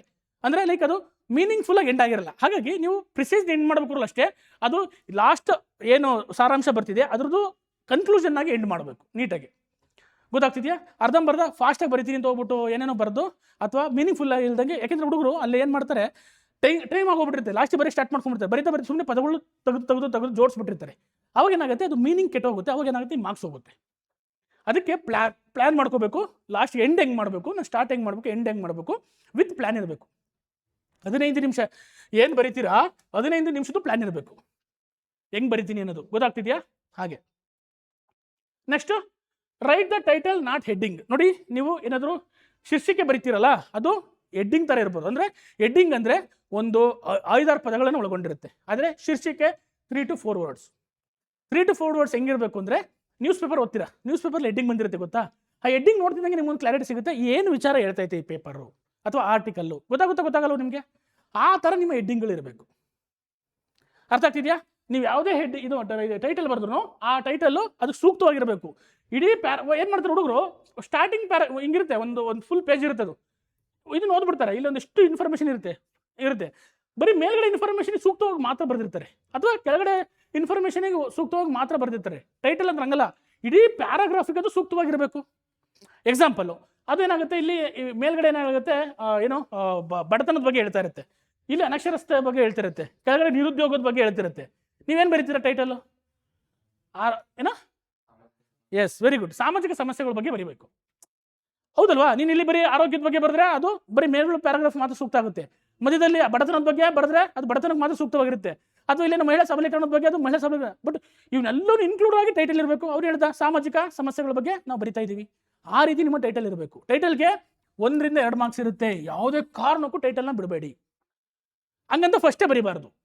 ಇಲ್ಲಿದೆ ಒಂದು ಟ್ರಿಕ್ ಇದೆ, ಫಸ್ಟ್ ಯಾವುದೇ ಕಾರಣಕ್ಕೂ ಟೈಟಲ್ ಬರಿಬಾರ್ದು. ಯಾಕೆ ಅಂತಂದರೆ ನಿಮಗೆ ಓದ್ಬೇಕಾದ್ರೆ ಒಂದ್ಸತಿ ಓದಾಗ ಅರ್ಥ ಆಗಲ್ಲ. ಅದನ್ನು ಓದಿ ಪ್ರಿಸೈಸ್ ಮಾಡಿದಾಗ ಒಂದು ಕನ್ಕ್ಲೂಷನ್ ಬರುತ್ತೆ, ಓ ಇದ್ರ ಬಗ್ಗೆ ಮಾತಾಡ್ತಾ ಇದೆ ಇದೊಂದು. ಅವಾಗ ಏನು ಮಾಡಿ, ಒಂದು ಫುಲ್ ಓವರ್ ಆಲ್ ಪ್ರಿಸೈಸ್ಗೆ ಸೂಕ್ತವಾದಂಥ ಟೈಟಲ್ನ ಬರೀರಿ. ಆ ಟೈಟಲ್ಲು ಕ್ಯಾಚಿ ಆಗಿರಬೇಕು, ಅಂದರೆ ನೋಡಿದ್ರೆ ಇಂಟ್ರೆಸ್ಟಿಂಗ್ ಆಗಿರಬೇಕು, ಓದೋಕ್ಕೆ ಥರ ಪುಷ್ ಮಾಡಬೇಕು. ಈಗ ನೀವು ಹೆಡ್ಡಿಂಗ್ ಬರೀತಾರೆ ಗೊತ್ತಾ, ನಾಳೆ ಭೂಕಂಪವಾಗುತ್ತದೆ, ನ್ಯೂಸ್ ಪೇಪರ್ ತಗೊಂತಾನೆ, ಯಾರು ನೋಡ್ದಾನೋ ಆ ನ್ಯೂಸ್ ಪೇಪರ್ ಆ ಥರ ಟ್ಯಾಗ್ಲೈನ್ ಬಂದಿದ್ರೆ ಎತ್ಕೊಂತ ನ್ಯೂಸ್ ಪೇಪರ್ ಓದಕ್ಕೆ ಏನೈತೆ ಅಂತ ಅಂದ್ಬಿಟ್ಟು. ಅಂದರೆ ಆ ಥರ ಅಟ್ರಾಕ್ಟ್ ಮಾಡೋ ಥರ ಇರಬೇಕು ನಿಮ್ಮ ಟೈಟಲ್. ನಾನು ಇಷ್ಟೆಲ್ಲ ಯಾಕೆ ಹೇಳ್ತಿದ್ದೀನಿ ಅಂದರೆ, ಒಂದೊಂದು ಮಾರ್ಕ್ಸು ಎಕ್ಸಾಮ್ಸಲ್ಲಿ ಮ್ಯಾಟ್ರ್ ಆಗುತ್ತೆ. ನೀವು ಒಳಗಡೆ ಇರ್ತೀರಾ ಇರಲ್ವ ಅನ್ನೋದು ಡಿಸೈಡ್ ಆಗೋದು ಒಂದೊಂದು ಸಣ್ಣ ಸಣ್ಣ ಮಾರ್ಕ್ಸ್ 0.5 ಇಷ್ಟು ಜನ ಹೊರಗಡೆ ಹೋಗಿರ್ತಾರೆ. ಹಾಗಾಗಿ ಎಲ್ಲ ಅಂಶಗಳ ಮೇಲೆ ಗಮನ ಇರಬೇಕು ನಮ್ಮದು.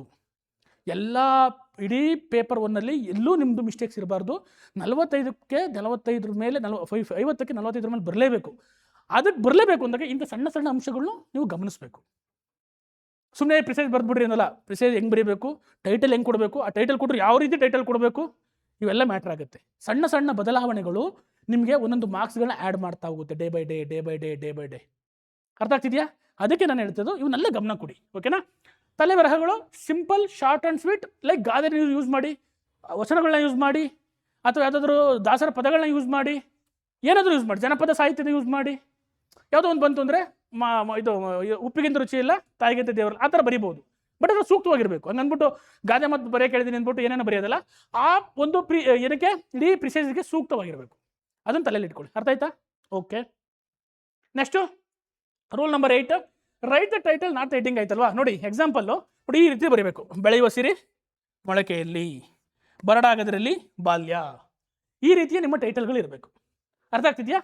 ಶಾರ್ಟ್ ಆ್ಯಂಡ್ ಸ್ವೀಟಾಗಿ ನಿಮ್ಮ ಪರಿಣಾಮಕಾರಿಯಾಗಿ ಇರಬೇಕದು. ನೆಕ್ಸ್ಟ್ 9ನೇದು, ಕನೆಕ್ಟ್ ದ ಸೆಂಟೆನ್ಸಸ್. ಕೆಲವರು ಏನು ಮಾಡ್ತಾರೆ, ವಾಕ್ಯಗಳು ಒಂದು ವಾಕ್ಯ ಆದಮೇಲೆ ಇನ್ನೊಂದು ವಾಕ್ಯ ಬರೀತಿರ್ತಿರಲ್ಲ, ವಾಕ್ಯಗಳು ಏನಾಗುತ್ತೆ ಕನೆಕ್ಟ್ ಇರಬೇಕು. ಗೊತ್ತಾಗ್ತಿದೆಯಾ? ನೀವೇನು ಸೆಂಟೆನ್ಸ್ ಒಂದು ಪ್ಯಾರಾಗ್ರಾಫ್ ಬರೀಬೇಕಾದ್ರೆ ಸೆಂಟೆನ್ಸ್ಗಳು ಬರ್ಕೊಂಡು ಹೋಗ್ತಿರಲ್ವಾ, ಅದು ಕನೆಕ್ಟ್ ಆಗ್ತಾ ಇರಬೇಕು. ಕೆಲವರು ಏನು ಮಾಡ್ತಾರೆ, ಅದಕ್ಕೆ ಬಿಡ್ತಾರೆ. ನೀವು ಹೇಳಿದ್ರು ಒಂದು ಪದ ಕೇಳಿದ್ರು, ಸರ್ ಅದು ಕನೆಕ್ಟ್ ಮಾಡ್ಬೇಕಾದ್ರೆ ನಾವೇನಾದರೂ ಪದಗಳನ್ನ ಎಕ್ಸ್ಟ್ರಾ ಆಡ್ ಮಾಡ್ಬೋದು. ನೋಡಿ ಇಲ್ಲಿ, ಕೆಲವು ದಿನಗಳ ಹಿಂದೆ ಪ್ರಕಟವಾದ ಜಿಮ್ಗಳಲ್ಲಿ ನಕಲಿ ಬ್ರ್ಯಾಂಡ್ ಪೌಡರ್ಗಳ ಮಾರಾಟ ಎಂಬ ಸುದ್ದಿ ಕೆಲವರಲ್ಲಿ ಆತಂಕ ಹುಟ್ಟಿಸಿದೆ. ಅದಕ್ಕೆ ಕಾರಣ ಇಲ್ಲಿ ಅದಕ್ಕೇನದು ಇರಲಿಲ್ಲ, ನಾನು ಸೇರಿಸ್ಕೊಂಡಿದ್ದೀನಿ. ಅದಕ್ಕೆ ಕಾರಣ ಆ ನಕಲಿ ಪುಡಿಗಳಲ್ಲಿ ಜೀವಕ್ಕೆ ಅಪಾಯ ಅಂಶಗಳು ಇರಬಹುದು ಎಂದು. ನಿಜರ ಪದಗಳನ್ನ ಸೇರಿಸ್ಕೋಬಹುದು. ಗೊತ್ತಾಗ್ತಿದೆಯಾ? ತಪ್ಪೇನಿಲ್ಲ. ಆದರೆ ಮೀನಿಂಗ್ಫುಲ್ ಆಗಿ ಇರಬೇಕು ಸೆಂಟೆನ್ಸ್ಗಳು. ಅರ್ಥ ಆಗ್ತಿದೆಯಾ? ನೀವು ಹೆಂಗೆ ಒಂದು ಪ್ಯಾರಾಗ್ರಾಫ್ ಓದಿದ್ರೆ ಅವು ಬಾಕ್ಸಲ್ಲಿ ಇದ್ರು ಪದಗಳು, ಆ ಬಾಕ್ಸಲ್ಲಿ ಇದ್ರು ಫುಲ್ ಸ್ಟಾಪ್ ಇರಬೇಕು, ಸೆಂಟೆನ್ಸ್ ಫಾರ್ಮೇಷನ್ ಕರೆಕ್ಟಾಗಿರಬೇಕು, ಸಬ್ಜೆಕ್ಟು ಆಬ್ಜೆಕ್ಟ್ ವರ್ಬ್ ಬರಬೇಕು ನೀಟಾಗಿ. ಅರ್ಥ ಆಗ್ತದೆ? ಕರ್ತೃಪದ, ಕರ್ಮಪದ, ಕ್ರಿಯಾಪದಗಳು ಹೆಂಗೆ ನೀವು ಮಾತಾಡ್ಬೇಕಾದ್ರೆ ಇರ್ತೀವಲ್ಲ, ಅದೇ ಥರನೇ ಇರಬೇಕು. ಆದರೆ ಅಕಸ್ಮಾತ್ ನಿಮ್ಗೆ ಏನಾದ್ರು ಇನ್ನೊಂದು ಸೇರಿಸ್ಕೋಬೇಕು, ಒಂದು ಪದ ಸೇರಿಸಬೇಕು ಅಂತ ನೀವು ಸೇರಿಸ್ಕೋಬೋದು. ಗೊತ್ತಾಗ್ತಿದೆಯಾ? ಅದ್ರಲ್ಲಿ ತಪ್ಪಿಲ್ಲ. Next connect sentence. ನೋಡಿ ಎಕ್ಸಾಂಪಲ್ ನಿಮಗೆ ನಾನಿಲ್ಲ ಆದರೆ ಅಂತೆಲ್ಲ ಹೇಳಿದ್ನಲ್ಲ, ಅವನ್ನೆಲ್ಲ ಏನು ಮಾಡೋದು ನಿಮ್ಮ ಜೊತೆಗೆ ಸೇರಿಸ್ಕೋಬೋದು. ಗೊತ್ತಾಗ್ತಿದೆಯಾ? ನೆಕ್ಸ್ಟು ಇದೇನದೇ ಒಂದಲ್ಲ ಎಕ್ಸಾಂಪಲ್ಸ್ ಕೊಡ್ತಾ ಇದ್ದೀನಿ ಅಷ್ಟೇ. Next point number 10, no need not to mention the names of reporting given organisation. ಹೋಗಿ ನೋಡಿ, ಯಾವ್ದಾರು ಒಂದು ಆರ್ಗನೈಸೇಷನ್ಗಳ ಹೆಸರು ಬಂದಿರುತ್ತೆ, ಅಥವಾ ಯಾವ್ದಾದ್ರು ವ್ಯಕ್ತಿ ಹೆಸರು ಬಂದಿರುತ್ತೆ. ಯಾವ ಹೆಸರುಗಳನ್ನ ತಗೋಬೇಕು, ಯಾವ ಹೆಸರುಗಳನ್ನ ತಗೋಬಾರ್ದು ಅನ್ನೋ ಗೊತ್ತಿರಬೇಕು. ಒಂದು ನೋಡ್ರಿ, ಅಂತಾರಾಷ್ಟ್ರೀಯ ಮಟ್ಟದಲ್ಲಿ ಗುರುತಿಸಿಕೊಂಡಿರೋ ಹೆಸರುಗಳನ್ನು ಮಾತ್ರ ಬರೀಬೇಕು. ಯಾವ್ದಾದ್ರು ಸಂಸ್ಥೆ, WHO, UN, UNDP, ಗೊತ್ತಾಗ್ತಿದೆಯಾ, NITI Aayog, ಈ ರೀತಿಯ ಸಂಸ್ಥೆಗಳು ಏನಾದ್ರ ಸಂಸ್ಥೆ ಬಗ್ಗೆ ಮಾತಾಡ್ತಾ ಇದ್ರೆ ಮಾತ್ರ ಆ ಸಂಸ್ಥೆಗಳ ಹೆಸರುಗಳನ್ನ ಮೆನ್ಷನ್ ಮಾಡಬೇಕು. ಎಕ್ಸಾಂಪಲ್ಲು UNO, ನೀತಿ ಆಯೋಗ ಅಥವಾ ವಿಶ್ವ ಆರೋಗ್ಯ ಸಂಸ್ಥೆ ಬರೀಬೇಕು. ಅಕಸ್ಮಾತ್ ವಿಪ್ರೋನೋ ಅಥವಾ ಇನ್ಫೋಸಿಸೋ ಸಣ್ಣ ಪುಟ್ಟ ಸಂಸ್ಥೆಗಳು ಇರ್ತಲ್ಲ, ಅವೇನಾದ್ರು ಬಂತು ಅಂದರೆ ನಿಮ್ಮ ಪ್ರಿಸೈಸ್ ರೇಟಲ್ಲಿ ಬರೀ ಅವಶ್ಯಕತೆ ಇಲ್ಲ. ಅರ್ಥ ಆಗ್ತಿದೆಯಾ? ನೆಕ್ಸ್ಟು ಇಲ್ಲಿ ನೋಡಿ, ನಿಮ್ಮ ಅಳಿವಿನ ಪ್ರಶ್ನೆಯಾದ ಭೂಮಿಯ ತಾಪಮಾನ ಏರಿಕೆಗೆ ಸಂಬಂಧಿಸಿದ ವಿಷಯಕ್ಕೆ ಬಂದರೆ, ವಿಶ್ವದ ಎಲ್ಲ ರಾಷ್ಟ್ರಗಳು ತಕ್ಷಣ ತುರ್ತುಗಳನ್ನು ತೆಗೆದುಕೊಂಡರೆ ಭೂಮಿಯನ್ನು ರಕ್ಷಿಸಲು ಸಾಧ್ಯ ಎನ್ನುತ್ತದೆ ಹವಾಮಾನ ಬದಲಾವಣೆಯ ಕುರಿತ inter governmental panel of climate change ವರದಿ. ನೋಡಿ, ಇದನ್ನ ಇಷ್ಟುದ್ದ ಐತೆ, ಇಷ್ಟುದ್ದ ಬರ್ಕೊಂಡು ಕುತ್ಕೋಬಾರ್ದು. IPCC ಅಂತ ಬರೆದು ಬಿಡಬೇಕು. ವಿಶ್ವ ಬ್ಯಾಂಕ್ ಅಂತ, ಅದು ವಿಶ್ವ ಬ್ಯಾಂಕ್ ವರದಿ ಅಂತಿದ್ರೆ ವರ್ಲ್ಡ್ ಬ್ಯಾಂಕ್ ಅಂತ ನೀವು ಸಿಂಪಲ್ ಆಗಿ ಏನಾದರೂ ಬರೀಬೋದು. ಈ ಥರ ನೋಡಿ, ಹವಾಮಾನ ಬದಲಾವಣೆ ಕುರಿತು inter governmental of climate change ಅಂತ ಬರೆಯೋದಕ್ಕಿಂತ IPCC ಅಂತ ಬರೀಬೋದು. ಅರ್ಥ ಆಗ್ತಿದೆಯಾ? RBI ಅಂತ ಬರಿಬೋದು. ಏನಾದರೂ ಈಗ ರಿಸರ್ವ್ ಬ್ಯಾಂಕ್ ಆಫ್ ಇಂಡಿಯಾ ಅಂತ ಕೇಳಿರುತ್ತೆ, ಅಥವಾ ಭಾರತೀಯ ರಿಸರ್ವ್ ಬ್ಯಾಂಕ್ ಅಂತ ಕೇಳಿರುತ್ತೆ. ನೀವೇನು ಮಾಡ್ಬೋದು, RBI ಅಂತ ಒಂದೇ ಪದದಲ್ಲಿ ಬರೀಬೋದು. ತಪ್ಪಿಲ್ಲ, ಮೀನಿಂಗ್ ಕರೆಕ್ಟ್ ಆಗಿರುತ್ತೆ. ಓಕೆನಾ? ಅರ್ಥ ಆಯ್ತಾ? ಯಾವ ಸಂಸ್ಥೆ ಹೆಸರು ಬರೀಬೇಕು ಅಂದರೆ ಅಂತಾರಾಷ್ಟ್ರೀಯ ಮತ್ತು ರಾಷ್ಟ್ರೀಯ ಸಂಸ್ಥೆಗಳನ್ನ ಮಾತ್ರ ಮೆನ್ಷನ್ ಮಾಡಬೇಕು. ಅದು ಶಾರ್ಟ್ ಫಾರ್ಮಲ್ಲಿ ಬರೀರಿ. ಓಕೆ? ನಿಮ್ಮ ಟೈಮು ಮತ್ತು ನಿಮ್ಮ ಪದಗಳ ಸಂಖ್ಯೆ ಕಡಿಮೆ ಆಗ್ತಾ ಹೋಗುತ್ತೆ. ಓಕೆನಾ? Next point number 11, don't right anything apart from what is given in the main passage. ಅದು ತಪ್ಪೇ ಕೊಟ್ಟವ್ರೆ ಅಂದ್ಕೊಳ್ಳಿ, ಪ್ಯಾಸೇಜಾ ಯಾವುದೋ ಒಂದು ಕತೆ ಕೊಟ್ಟವ್ರೆ ಅಥವಾ ಸುಳ್ಳು ಇನ್ಫಾರ್ಮೇಷನ್ನೇ ಕೊಟ್ಟವ್ರೆ ಅಂದ್ಕೊಳ್ಳಿ, ನೀವು ಬರೀಬೇಕು. ಯಾಕೆಂದರೆ ನಿಮ್ಗಲ್ಲಿ ಅದ್ರ ಮೀನಿಂಗ್ ಮುಖ್ಯ ಅಲ್ಲ, ಅದನ್ನು ಕನ್ಸೈಸ್ ಮಾಡೋದು ಮುಖ್ಯ. ಗೊತ್ತಾಗ್ತಿದೆಯಾ? ಭಾರತದ ಜನಸಂಖ್ಯೆ 120 ಕೋಟಿ ಅಂತ ಕೊಟ್ಟಿರ್ತಾರೆ ಅಂದ್ಕೊಳ್ಳಿ, ನೀವು ಅದನ್ನು 120 ಕೋಟಿ ಅಂತಲೇ ಬರೀಬೇಕು. ಯಾಕೆಂದರೆ ಆ ಪ್ಯಾಸೇಜ್ ಕೊಟ್ಟಿರ್ತದೆ, ಇಲ್ಲ 144 ಕೋಟಿ ಆಗಿದೆ, ನೀವು ಸುಳ್ಳು ಹೇಳ್ತಾ ಇದ್ದೀರಾ, ನಾನು ಬರೆಯಲ್ಲ ಅಂತ ಬರೆದ್ರೆ ಹಂಗಲ್ಲ. ಅರ್ಥ ಆಗ್ತಿದೆಯಾ? ಹಾಗೆ ಅಲ್ಲಿ ಏನು ಮಾಹಿತಿ ಕೊಟ್ಟಿರ್ತಾರೆ ಅದ್ರ ಬಗ್ಗೆ ಮಾತ್ರ ಬರೀಬೇಕು. ಗೊತ್ತಾಗ್ತಿದೆಯಾ? ಅಲ್ಲಿ ನಿಮ್ಮ ಮಾಹಿತಿನ ಚೆಕ್ ಮಾಡ್ತಿಲ್ಲ, ಇವನಿಗೆ ಗೊತ್ತಿರೋ ಚೆಕ್ ಮಾಡ್ತಿಲ್ಲ, ಇವ್ನು ಪ್ರಿಸೈಸ್ ಮಾಡೋಕ್ಕೆ ಬರ್ತಾಯಿದೆ ಇಲ್ವಂತ ಅಷ್ಟೇ ಚೆಕ್ ಮಾಡ್ತಾರೆ ಅಲ್ಲಿ.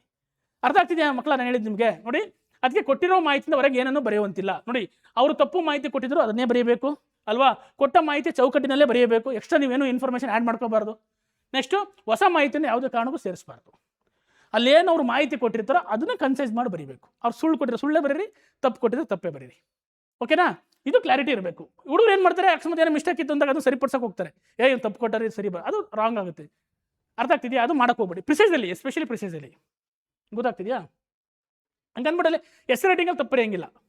ಯಾವುದೋ ಡಾಟಾ ಬರೀಬೇಕಾರೆ, ಯಾವ್ದಾರು ಒಂದು ಇದು ಬರೀಬೇಕಾರೆ ಕರೆಕ್ಟಾಗಿ ಡಾಟಾ ಬರೀಬೇಕು. ಓಕೆನಾ? Next point number 12, use the right punctuation without fail. ಹುಡುಗರು ಏನು ಮಾಡ್ತಾರೆ, ಬರ್ಕೊಂಡು ಹೋಗ್ತಾರೆ, ಬಾಕ್ಸಲ್ಲಿ ಕೊಟ್ಟಿದ್ದಾರಲ್ಲ ಅಂದ್ಬಿಟ್ಟು ಪಂಕ್ಚುಯೇಷನ್ ಮಾರ್ಕ್ಸ್ನ ಬಿಡ್ತಾರೆ. ಅಂದರೆ ಚಿಹ್ನೆಗಳನ್ನ ಬಿಡ್ತಾರೆ. ಗೊತ್ತಾಗ್ತದೆ? ವಿರಾಮ ಚಿಹ್ನೆ ಇರ್ಬೋದು, ಪ್ರಶ್ನಾರ್ಥಕ ಚಿಹ್ನೆ ಇರ್ಬೋದು, ಕಾಮ ಆಗಿರ್ಬೋದು, ಪುಲಿ ಸ್ಟಾಪ್ ಇರ್ಬೋದು, ಎಲ್ಲವನ್ನೂ ಓದಬೇಕು, ಎಲ್ಲವನ್ನೂ ಬರೀಬೇಕು, ಮೆನ್ಷನ್ ಮಾಡಬೇಕು. ಎಲ್ಲಿ ಮೆನ್ಷನ್ ಮಾಡಬೇಕು ಅಂತ ಹೇಳಿದ್ದೀನಿ. ಆ ಬಾಕ್ಸ್ ಎಲ್ಲಿ ಎಂಡ್ ಆಗುತ್ತೆ ಅಥವಾ ಆ ಸೆಂಟೆನ್ಸ್ ಎಲ್ಲಿ ಎಂಡ್ ಆಗುತ್ತೆ ಆ ಪದದ ಲಾಸ್ಟಲ್ಲಿ ಫುಲ್ ಸ್ಟಾಪ್ ಇಡಬೇಕು. ಕ್ವಶನ್ ಮಾರ್ಕ್ ಹಾಕಿದ್ರೆ ಅಲ್ಲೇ ಹಾಕಬೇಕು. ಗೊತ್ತಾಗ್ತಿದೆಯಾ? ಈ ರೀತಿ ನೀವು ಏನು ಮಾಡಬೇಕು, ಮೌಲ್ಯಮಾಪಕರೇ ಅದು ಕ್ಲಿಯರಾಗಿ ಗೊತ್ತಾಗಬೇಕು. ಬರೀತಿರೋದು ಸೆಂಟೆನ್ಸ್ ಫಾರ್ಮೇಷನ್ನು, ಪೂರ್ಣ ವಿರಾಮಗಳನ್ನ ಬಳಸಬೇಕು. ಗೊತ್ತಾಗ್ತಿದೆಯಾ? ಪದದ ಕೊನೆಯಲ್ಲೇ ಬರೀಬೇಕು ಅದನ್ನು. ಓಕೆನಾ? Next point number 13, let the sentence B complete and meaningful. ಯಾವುದೇ ವಾಕ್ಯಗಳು ಸಂಪೂರ್ಣವಾಗಿ ಅರ್ಥವನ್ನು ಕೊಡುವ ಥರ ಇರಬೇಕು. ಯಾವುದೋ ಸೆಂಟೆನ್ಸ್ ಫಾರ್ಮೇಷನ್ ಮಾಡಿದ್ರಿ ಅಂತಂದರೆ ಅದು ಕಂಪ್ಲೀಟಾಗಿ ಇರಬೇಕು. ಗೊತ್ತಾಗ್ತಿದೆಯಾ? ನಿಮಗೆ ಗೊತ್ತಾಗುತ್ತೆ ಬರ್ದಾಗ ನಾನು ಅಲ್ಲಿ ವ್ಯಾಲ್ಯೂಯೇಷನ್ ಮಾಡ್ಬೇಕಾದ್ರೆ ಗೊತ್ತಾಗುತ್ತೆ ನೀವು ಬರೆದಿರೋ ಸರಿನಾ ತಪ್ಪ ಅಂತ ಅಂದ್ಬಿಟ್ಟು. ಬಟ್ ಸೆಂಟೆನ್ಸ್ ಅಂತೂ ಏನಿರಬೇಕು, ಕ್ಲಿಯರ್ ಇರಬೇಕು. Next don't pick and drop. ಇದನ್ನು ತುಂಬ ವಿದ್ಯಾರ್ಥಿಗಳು ಮಾಡ್ತಾರೆ. ಸ್ಟಾರ್ಟಿಂಗಲ್ಲಿ ಇದನ್ನು ಎಲ್ಲರೂ ಕಾಮನಾಗಿ ಮಾಡ್ತಾರೆ. ಗೊತ್ತಿಲ್ಲದಾಗ ಏನು ಮಾಡ್ತಾರೆ, ಸುಮ್ಮನೆ ಅಲ್ಲಿರೋ ಪದಗಳನ್ನ ತಂದು ಜೋಡಿಸಿ ಮೀನಿಂಗ್ಫುಲ್ ಮಾಡೋಕ್ಕೆ ಟ್ರೈ ಮಾಡ್ತಾರೆ. ಅದು ಅಲ್ಲ, ಆ ಥರ ಅಲ್ಲ. ಇಡೀ ಪ್ಯಾರಾಗ್ರಾಫ್ನ ಓದಿ ಅರ್ಥೈಸಿಕೊಂಡು ನಿಮ್ಮದೇ ಆದ ಒಂದಷ್ಟು, ಬಟ್ ಅಲ್ಲಿರೋ ವರ್ಡ್ಸ್ಗಳನ್ನ ಬಿಡಬಾರ್ದು ಯಾವುದೇ ಕಾರಣಕ್ಕೂ. ವರ್ಡ್ಸ್ ಯೂಸ್ ಮಾಡಿಕೊಂಡು ಕೆಲವೊಂದು ಬೇಕಾದ್ರೆ ನಿಮ್ಮ ವರ್ಡ್ಸ್ಗಳನ್ನ ಆ್ಯಡ್ ಮಾಡಿಕೊಂಡು ಮೀನಿಂಗ್ಫುಲ್ಲಾಗಿ ಆ ಒಂದು ಅರ್ಥ ಬರೋ ಥರ ಬರೀಬೇಕು. ಗೊತ್ತಾಗ್ತದೆ? ಅದಕ್ಕೆ ಹೇಳ್ತಿರೋದು ಪಿಕ್ ಆ್ಯಂಡ್ ಡ್ರಾಪ್ ಮಾಡಬಾರ್ದು ಅಂತ ಕರೀತಾರೆ ಇದಕ್ಕೆ. ಗೊತ್ತಾಗ್ತಿದೆಯಾ ಅಲ್ವಾ? ಈ ರೀತಿ ನೀವು ಅದನ್ನು, ಈ ಪಾಯಿಂಟ್ಸ್ಗಳನ್ನ, ನಾನು ಹೇಳಿದ ಪಾಯಿಂಟ್ಸ್ಗಳನ್ನ ತಲೆಯಲ್ಲಿ ಇಟ್ಕೊಂಡು ನೀವು ಬರೀತಾ ಇರಬೇಕು. ರೈಟ್ ಅಪ್ರೋಚ್ ಹೆಂಗೆ ಅಂತಂದರೆ, ರೀಡ್ ದ ಪ್ಯಾಸೇಜ್ ಮೈಂಡ್ಫುಲಿ ಅಂತಂದರೆ ಫುಲ್ ಫೋಕಸ್ ನಿಮ್ಮ ಪ್ಯಾಸೇಜ್ ಮೇಲೆ ಇರಬೇಕು. ಹೊರಗಡೆ ಏನೂ ನಿಮ್ಗೆ ಡಿಸ್ಟರ್ಬೆನ್ಸ್ ಇರಬಾರ್ದು, ಏನೂ ಯೋಚನೆ ಇರಬಾರ್ದು ತಲೆಯಲ್ಲಿ. ಓದ್ಬೇಕಾದ್ರೆ ಫುಲ್ ಕಾನ್ಸಂಟ್ರೇಷನಲ್ಲಿ ಓದಬೇಕು ಆ ಪ್ಯಾರಾಗ್ರಾಫ್ನ. ಆ ಪ್ಯಾರಾಗ್ರಾಫ್ ಒಳ ಅರ್ಥ ಏನಾಗ್ತಿದೆ, ಒಳ ಅರ್ಥ ಹೊರ ಅರ್ಥ, ಯಾವುದ್ರ ಬಗ್ಗೆ ಮಾತಾಡ್ತಿದೆ, ಯಾವ ಟಾಪಿಕ್ ಬಗ್ಗೆ ಮಾತಾಡ್ತಾ ಇದೆ ಅನ್ನೋದು ಕ್ಲಾರಿಟಿ ಇರಬೇಕು ನಿಮಗೆ. ಅರ್ಥ ಆಗ್ತಿದೆಯಾ? ಆ ಕ್ಲಾರಿಟಿ ಇಲ್ಲ ಅಂದಾಗ ಏನಾಗುತ್ತೆ, ನಿಮ್ಮ ಪ್ಯಾಸೇಜ್ನ ಕಂಪ್ಲೀಟ್ ಮಾಡೋಕ್ಕಾಗಲ್ಲ. ಅಂಡರ್ಸ್ಟ್ಯಾಂಡ್? ಹಾಗಾಗಿ ಮೈಂಡ್ಫುಲ್ಲಾಗಿ ಓದಿ. ಒಂದು 1 or 2 ಮಿನಿಟ್ಸಲ್ಲಿ 1 or 2 ರೀಡಿಂಗಲ್ಲಿ ಓದ್ಬೋದು. ಮ್ಯಾಕ್ಸಿಮಮ್ ನಿಮ್ಗೆ ಒಂದೇ ರೀಡಿಂಗ್ ಚಾನ್ಸಸ್ ಸಿಗುತ್ತೆ, ಟೈಮ್ ಕಡಿಮೆ ಇರೋದ್ರಿಂದ. ಏನಾರು ಅರ್ಥ ಆಗಲಿಲ್ಲ ಇನ್ನೊಂದ್ಸತಿ ನೋಡ್ಕೊಂಬನ್ನಿ ಬೇಕಾರೆ. ಬಟ್ ಒಂದ್ಸತಿ ಓದ್ಬೇಕಾದ್ರೆ ಪರ್ಫೆಕ್ಟಾಗಿ ಓದಿ, ನಾನು ಹೇಳೋದು. ಅರ್ಥ ಆಗ್ತಿದೆಯಾ? Okay. Underline the key points. ಅಲ್ಲಿ ಓದ್ಬೇಕಾದ್ರೆ ಯಾವ ಪಾಯಿಂಟ್ಸ್ನ ಅಕಸ್ಮಾತ್ ಏನಾದರೂ ಇಂಪಾರ್ಟೆಂಟ್ ಅಂದರೆ ಅಂಡರ್ಲೈನ್ ಮಾಡ್ಕೊಳ್ಳಿ, ಅಥವಾ ಯಾವುದು ನೀವು ರಿಡ್ಯೂಸ್ ಮಾಡ್ತಿದ್ದೀರ ಅದನ್ನು ಅಂಡರ್ಲೈನ್ ಮಾಡ್ಕೊಳ್ಳಿ. ಓಕೆನಾ? Calculate the words and mark the deadline. ಅಂದರೆ ನಿಮಗೆ ಇವನ್ನ ಕ್ಯಾಲ್ಕುಲೇಟ್ ಮಾಡಿಕೊಂಡು ಎಲ್ಲಿಗೆ ಎಂಡ್ ಆಗಬೇಕು ಅನ್ನೋದು ಸುಮ್ಮನೆ ಒಂದು ಗೀಟ್ ಹೇಳ್ಕೊಳ್ಳಿ. ನಿಮ್ಗೆ ಗೊತ್ತಾಗಬೇಕು, ಓ ಇಲ್ಲಿದೆ, ನಾನು ಇಲ್ಲಿಗೆ ಎಂಡ್ ಮಾಡಬೇಕು. ಆವಾಗ ನಿಮ್ಗೆ ಏನಾಗುತ್ತೆ, ಒಂದು ಕ್ಲಾರಿಟಿ ಸಿಗುತ್ತೆ, ಒಂದು ಯೋಜನೆ, ಒಂದು ಪ್ಲ್ಯಾನ್ ಸಿಗುತ್ತೆ. ಓಕೆನಾ? Start with your own words. ನಿಮ್ಮ ವರ್ಡ್ಸಲ್ಲೇ ಸ್ಟಾರ್ಟ್ ಮಾಡ್ಕೊಳ್ಳಿ. ರೈಟ್ ದ ಟೈಟಲ್ ಲಾಸ್ಟಿಗೆ ಆ ಟೈಟಲ್ನ ಬರೆದು ಏನು ಮಾಡಲಿ, ಥಿಂಕ್ ಬಿಫೋರ್ ಇಂಕ್. ಅಂದರೆ ನೀವು ಬರೆಯೋಕ್ಕಿಂತ ಮುಂಚೆ ಥಿಂಕ್ ಮಾಡಬೇಕು. ಒಂದ್ಸತಿ ಬರೆದಾದ್ಮೇಲೆ ಅದನ್ನು ಹೊಡೆದಾಕೋದಾಗಲಿ, ಅಂಡರ್ಲೈನ್ ಮಾಡೋದಾಗಲಿ, ಅದು ಚಿತ್ತುಕಾಟು ಮಾಡೋದಾಗಲಿ ಮಾಡಬಾರ್ದು. ಬಾಕ್ಸು ಒಳಗಡೆ ಬರೆದ ಮೇಲೆ ಮತ್ತೆ ಅದನ್ನು ಅಳಿಸಿ ಬರೆಯೋಕ್ಕಾಗಲ್ಲ. ಅದಕ್ಕೆ ಥಿಂಕ್ ಬಿಫೋರ್ ಇಂಕ್ ಅಂತ ಕರೀತಾರೆ. ಅದನ್ನು ಅರ್ಥ ಮಾಡ್ಕೊಳ್ಳಿ. ಅರ್ಥ ಆಗ್ತಿದೆಯಾ? ಇದನ್ನು ನಿಮಗೆ ಒಂದು ಕ್ಲಾರಿಟಿ ಗೊತ್ತಿರಬೇಕು. ನೆಕ್ಸ್ಟು ಇನ್ನು ನೀವು ಎಕ್ಸಾಂಪಲ್ಸ್ ನೋಡ್ತಾ ಹೋಗ್ಬೋದು. ಎಕ್ಸಾಂಪಲ್ಸ್ ಓದಿ ಮಾಡ್ತಾ ಹೋಗ್ಬೋದು. ನೋಡಿ, ಇಲ್ಲಿ ಎಕ್ಸಾಂಪಲ್ ಇಲ್ಲೇ ಇದೆ ನೋಡಿ. ನೀತಿ ಕಥೆಗಳು, ದಂತಕಥೆಗಳು, ಈಗ ಎಲ್ಲ ಕಥೆಗಳು ಮಕ್ಕಳಿಗೆ ಸತ್ಯ ಮತ್ತು ಪ್ರಾಮಾಣಿಕತೆ ಮೌಲ್ಯವನ್ನು ಮತ್ತು ಕಾರ್ಯದಲ್ಲಿ ತೋರಿಸಿ ಬರೆಸೋದು. ಇಲ್ಲಿ ನೀತಿ ಕಥೆಗಳು, ದಂತಕಥೆಗಳನ್ನ ಬದಲು ನಾವೇನು ಮಾಡ್ಬೋದು, ಬರೀ ಕಥೆಗಳು ಅಂತ ಹೇಳ್ಬೋದು. ಗೊತ್ತಾಗ್ತಿದೆಯಾ? ಈ ರೀತಿ ನೀವು ಪ್ರಿಸೈಸ್ ಮಾಡ್ತಾ ಹೋಗ್ಬೋದು. ಇದು ನಿಮಗೆ ಒಂದು ಬ್ರೀಫ್ ಐಡಿಯಾ ಹೇಳಿದ್ದೀನಿ ವಿತ್ ಎಕ್ಸಾಂಪಲ್ಸ್ಗಳನ್ನ. ಬೇಕಾದ್ರೆ ನೆಕ್ಸ್ಟ್ ಕ್ಲಾಸಲ್ಲಿ ನಿಮ್ಗೆ ಎಕ್ಸಾಂಪಲ್ಸ್ ಎಕ್ಸ್ಪ್ಲೇನ್ ಮಾಡಿದರೆ ನೆಕ್ಸ್ಟ್ ಕ್ಲಾಸಲ್ಲಿ ಎಕ್ಸಾಂಪಲ್ ಎಕ್ಸ್ಪ್ಲೇನ್ ಮಾಡೋಣ. ಈಗ ನಿಮ್ಗೆ ಏನಾದರೂ ಡೌಟ್ಸ್ ಬಂದರೆ ಕೇಳಿ. ಪ್ರಿಸೈಸ್ ರೈಟಿಂಗ್ ಬಗ್ಗೆ ಒಂದು ಐಡಿಯಾ ಸಿಗ್ತಾ? ಪ್ರಿಸೈಸ್ ರೈಟಿಂಗ್ ಬಗ್ಗೆ ಅಷ್ಟೇ ಬೇಕಾಗಿದ್ದು. ಇನ್ಮೇಲೆ ನೀವು ಪ್ರಾಕ್ಟೀಸ್ ಮಾಡಬೇಕು. ನಾನು ಎಷ್ಟೇ ನಿಮಗೆ ಪ್ರಾಕ್ಟೀಸ್ ಮಾಡಿ ತೋರಿಸಿದ್ರಿ ಬೋರ್ಡ್ ಮೇಲೆ ನಿಮ್ಗೆ ಸರಿ ಅನಿಸುತ್ತೆ. ಬಟ್ ಯಾವಾಗ ನೀವು ಬರೆಯೋಕ್ಕೆ ಸ್ಟಾರ್ಟ್ ಮಾಡ್ತೀರಾ ಆವಾಗ ನಿಮ್ಗೆ ಅದರದ್ದು ಕ್ಲಾರಿಟಿ ಸಿಗ್ತಾ ಹೋಗುತ್ತೆ. ಓಕೆ? ಅರ್ಥ ಆಗ್ತಿದೆಯಾ? ನಿಮ್ಗೆ ಇನ್ನೂ ಹೆಚ್ಚಿನ ಡೀಟೇಲ್ ಬೇಕು ಅಂತಂದರೆ ನಮ್ಗೆ ಆಲ್ರೆಡಿ ವೀಡಿಯೋಸ್ ಇದ್ದಾವೆ, ಬೇಕಾದ್ರೆ ಕೇಳಿ ಕೊಡ್ತಾರೆ ಅವರು. ಆಲ್ರೆಡಿ ಪ್ರತಿಯೊಂದು ಎಕ್ಸಾಂಪಲ್ಸ್ನ ಎಕ್ಸ್ಪ್ಲೇನ್ ಮಾಡ್ಕೊಂಡು ಹೋಗಿದ್ವಿ. ಗೊತ್ತಾಗ್ತಿದೆಯಾ? ಇಲ್ಲಿ ನಿಮಗೆ ಒಂದು ಬ್ರೀಫ್ ಐಡಿಯಾ, ಎವ್ರಿ ಸಂಡೇ ನಿಮ್ಗೆ ಒಂದು ಐಡಿಯಾ ಕೊಡ್ತೀವಿ, ಒಂದು ಟಾಪಿಕ್ ಬಗ್ಗೆ ಐಡಿಯಾ ಕೊಡ್ತೀವಿ, ಅದ್ರ ಮೇಲೆ ನೀವು ವರ್ಕ್ ಮಾಡ್ತಾ ಹೋಗಬೇಕು. ಗೊತ್ತಾಗ್ತಿದೆಯಾ? ಈಗ ನಿಮ್ಗೆ ಕ್ಲಾರಿಟಿ ಸಿಕ್ಕಿದೆ ಅನ್ಕೊಂತೀನಿ ಪ್ರಿಸೈಸ್ ರೈಟಿಂಗ್ ಬಗ್ಗೆ. ಏನಾದ್ರು ಪ್ರಿಸೈಸ್ ರೈಟಿಂಗ್ ಬಗ್ಗೆ ಡೌಟ್ಸ್ ಇದ್ದರೆ ಕೇಳಿ. ನನ್ನ ಇಂಗ್ಲೀಷ್ ವರ್ಡ್ ಕೊಟ್ಟಿದ್ರೆ ಮೆನ್ಷನ್ ಮಾಡಿ, ಅಲ್ಲಿ ಕೊಟ್ಟಿದ್ರೆ ಮೆನ್ಷನ್ ಮಾಡಬೇಕು. ಹಿಂದಿ ಕೊಟ್ಟರೆ ಹಿಂದಿ ಮೆನ್ಷನ್ ಮಾಡಿ, ಉರ್ದು ಕೊಟ್ಟರೆ ಉರ್ದು ಮೆನ್ಷನ್ ಮಾಡಿ. ಅಲ್ಲಿರಬೇಕಷ್ಟೇ. ಆ ಪ್ರಿಸೈಸ್ ರೈಟಿಂಗಲ್ಲಿ ಇರಬೇಕು. ನೆಕ್ಸ್ಟ್ ಏನಿಲ್ವಾ? ಹಾಂ, ಕನ್ನಡದಲ್ಲಿ ಬರೆದ್ರೆ ಒಳ್ಳೆಯದು.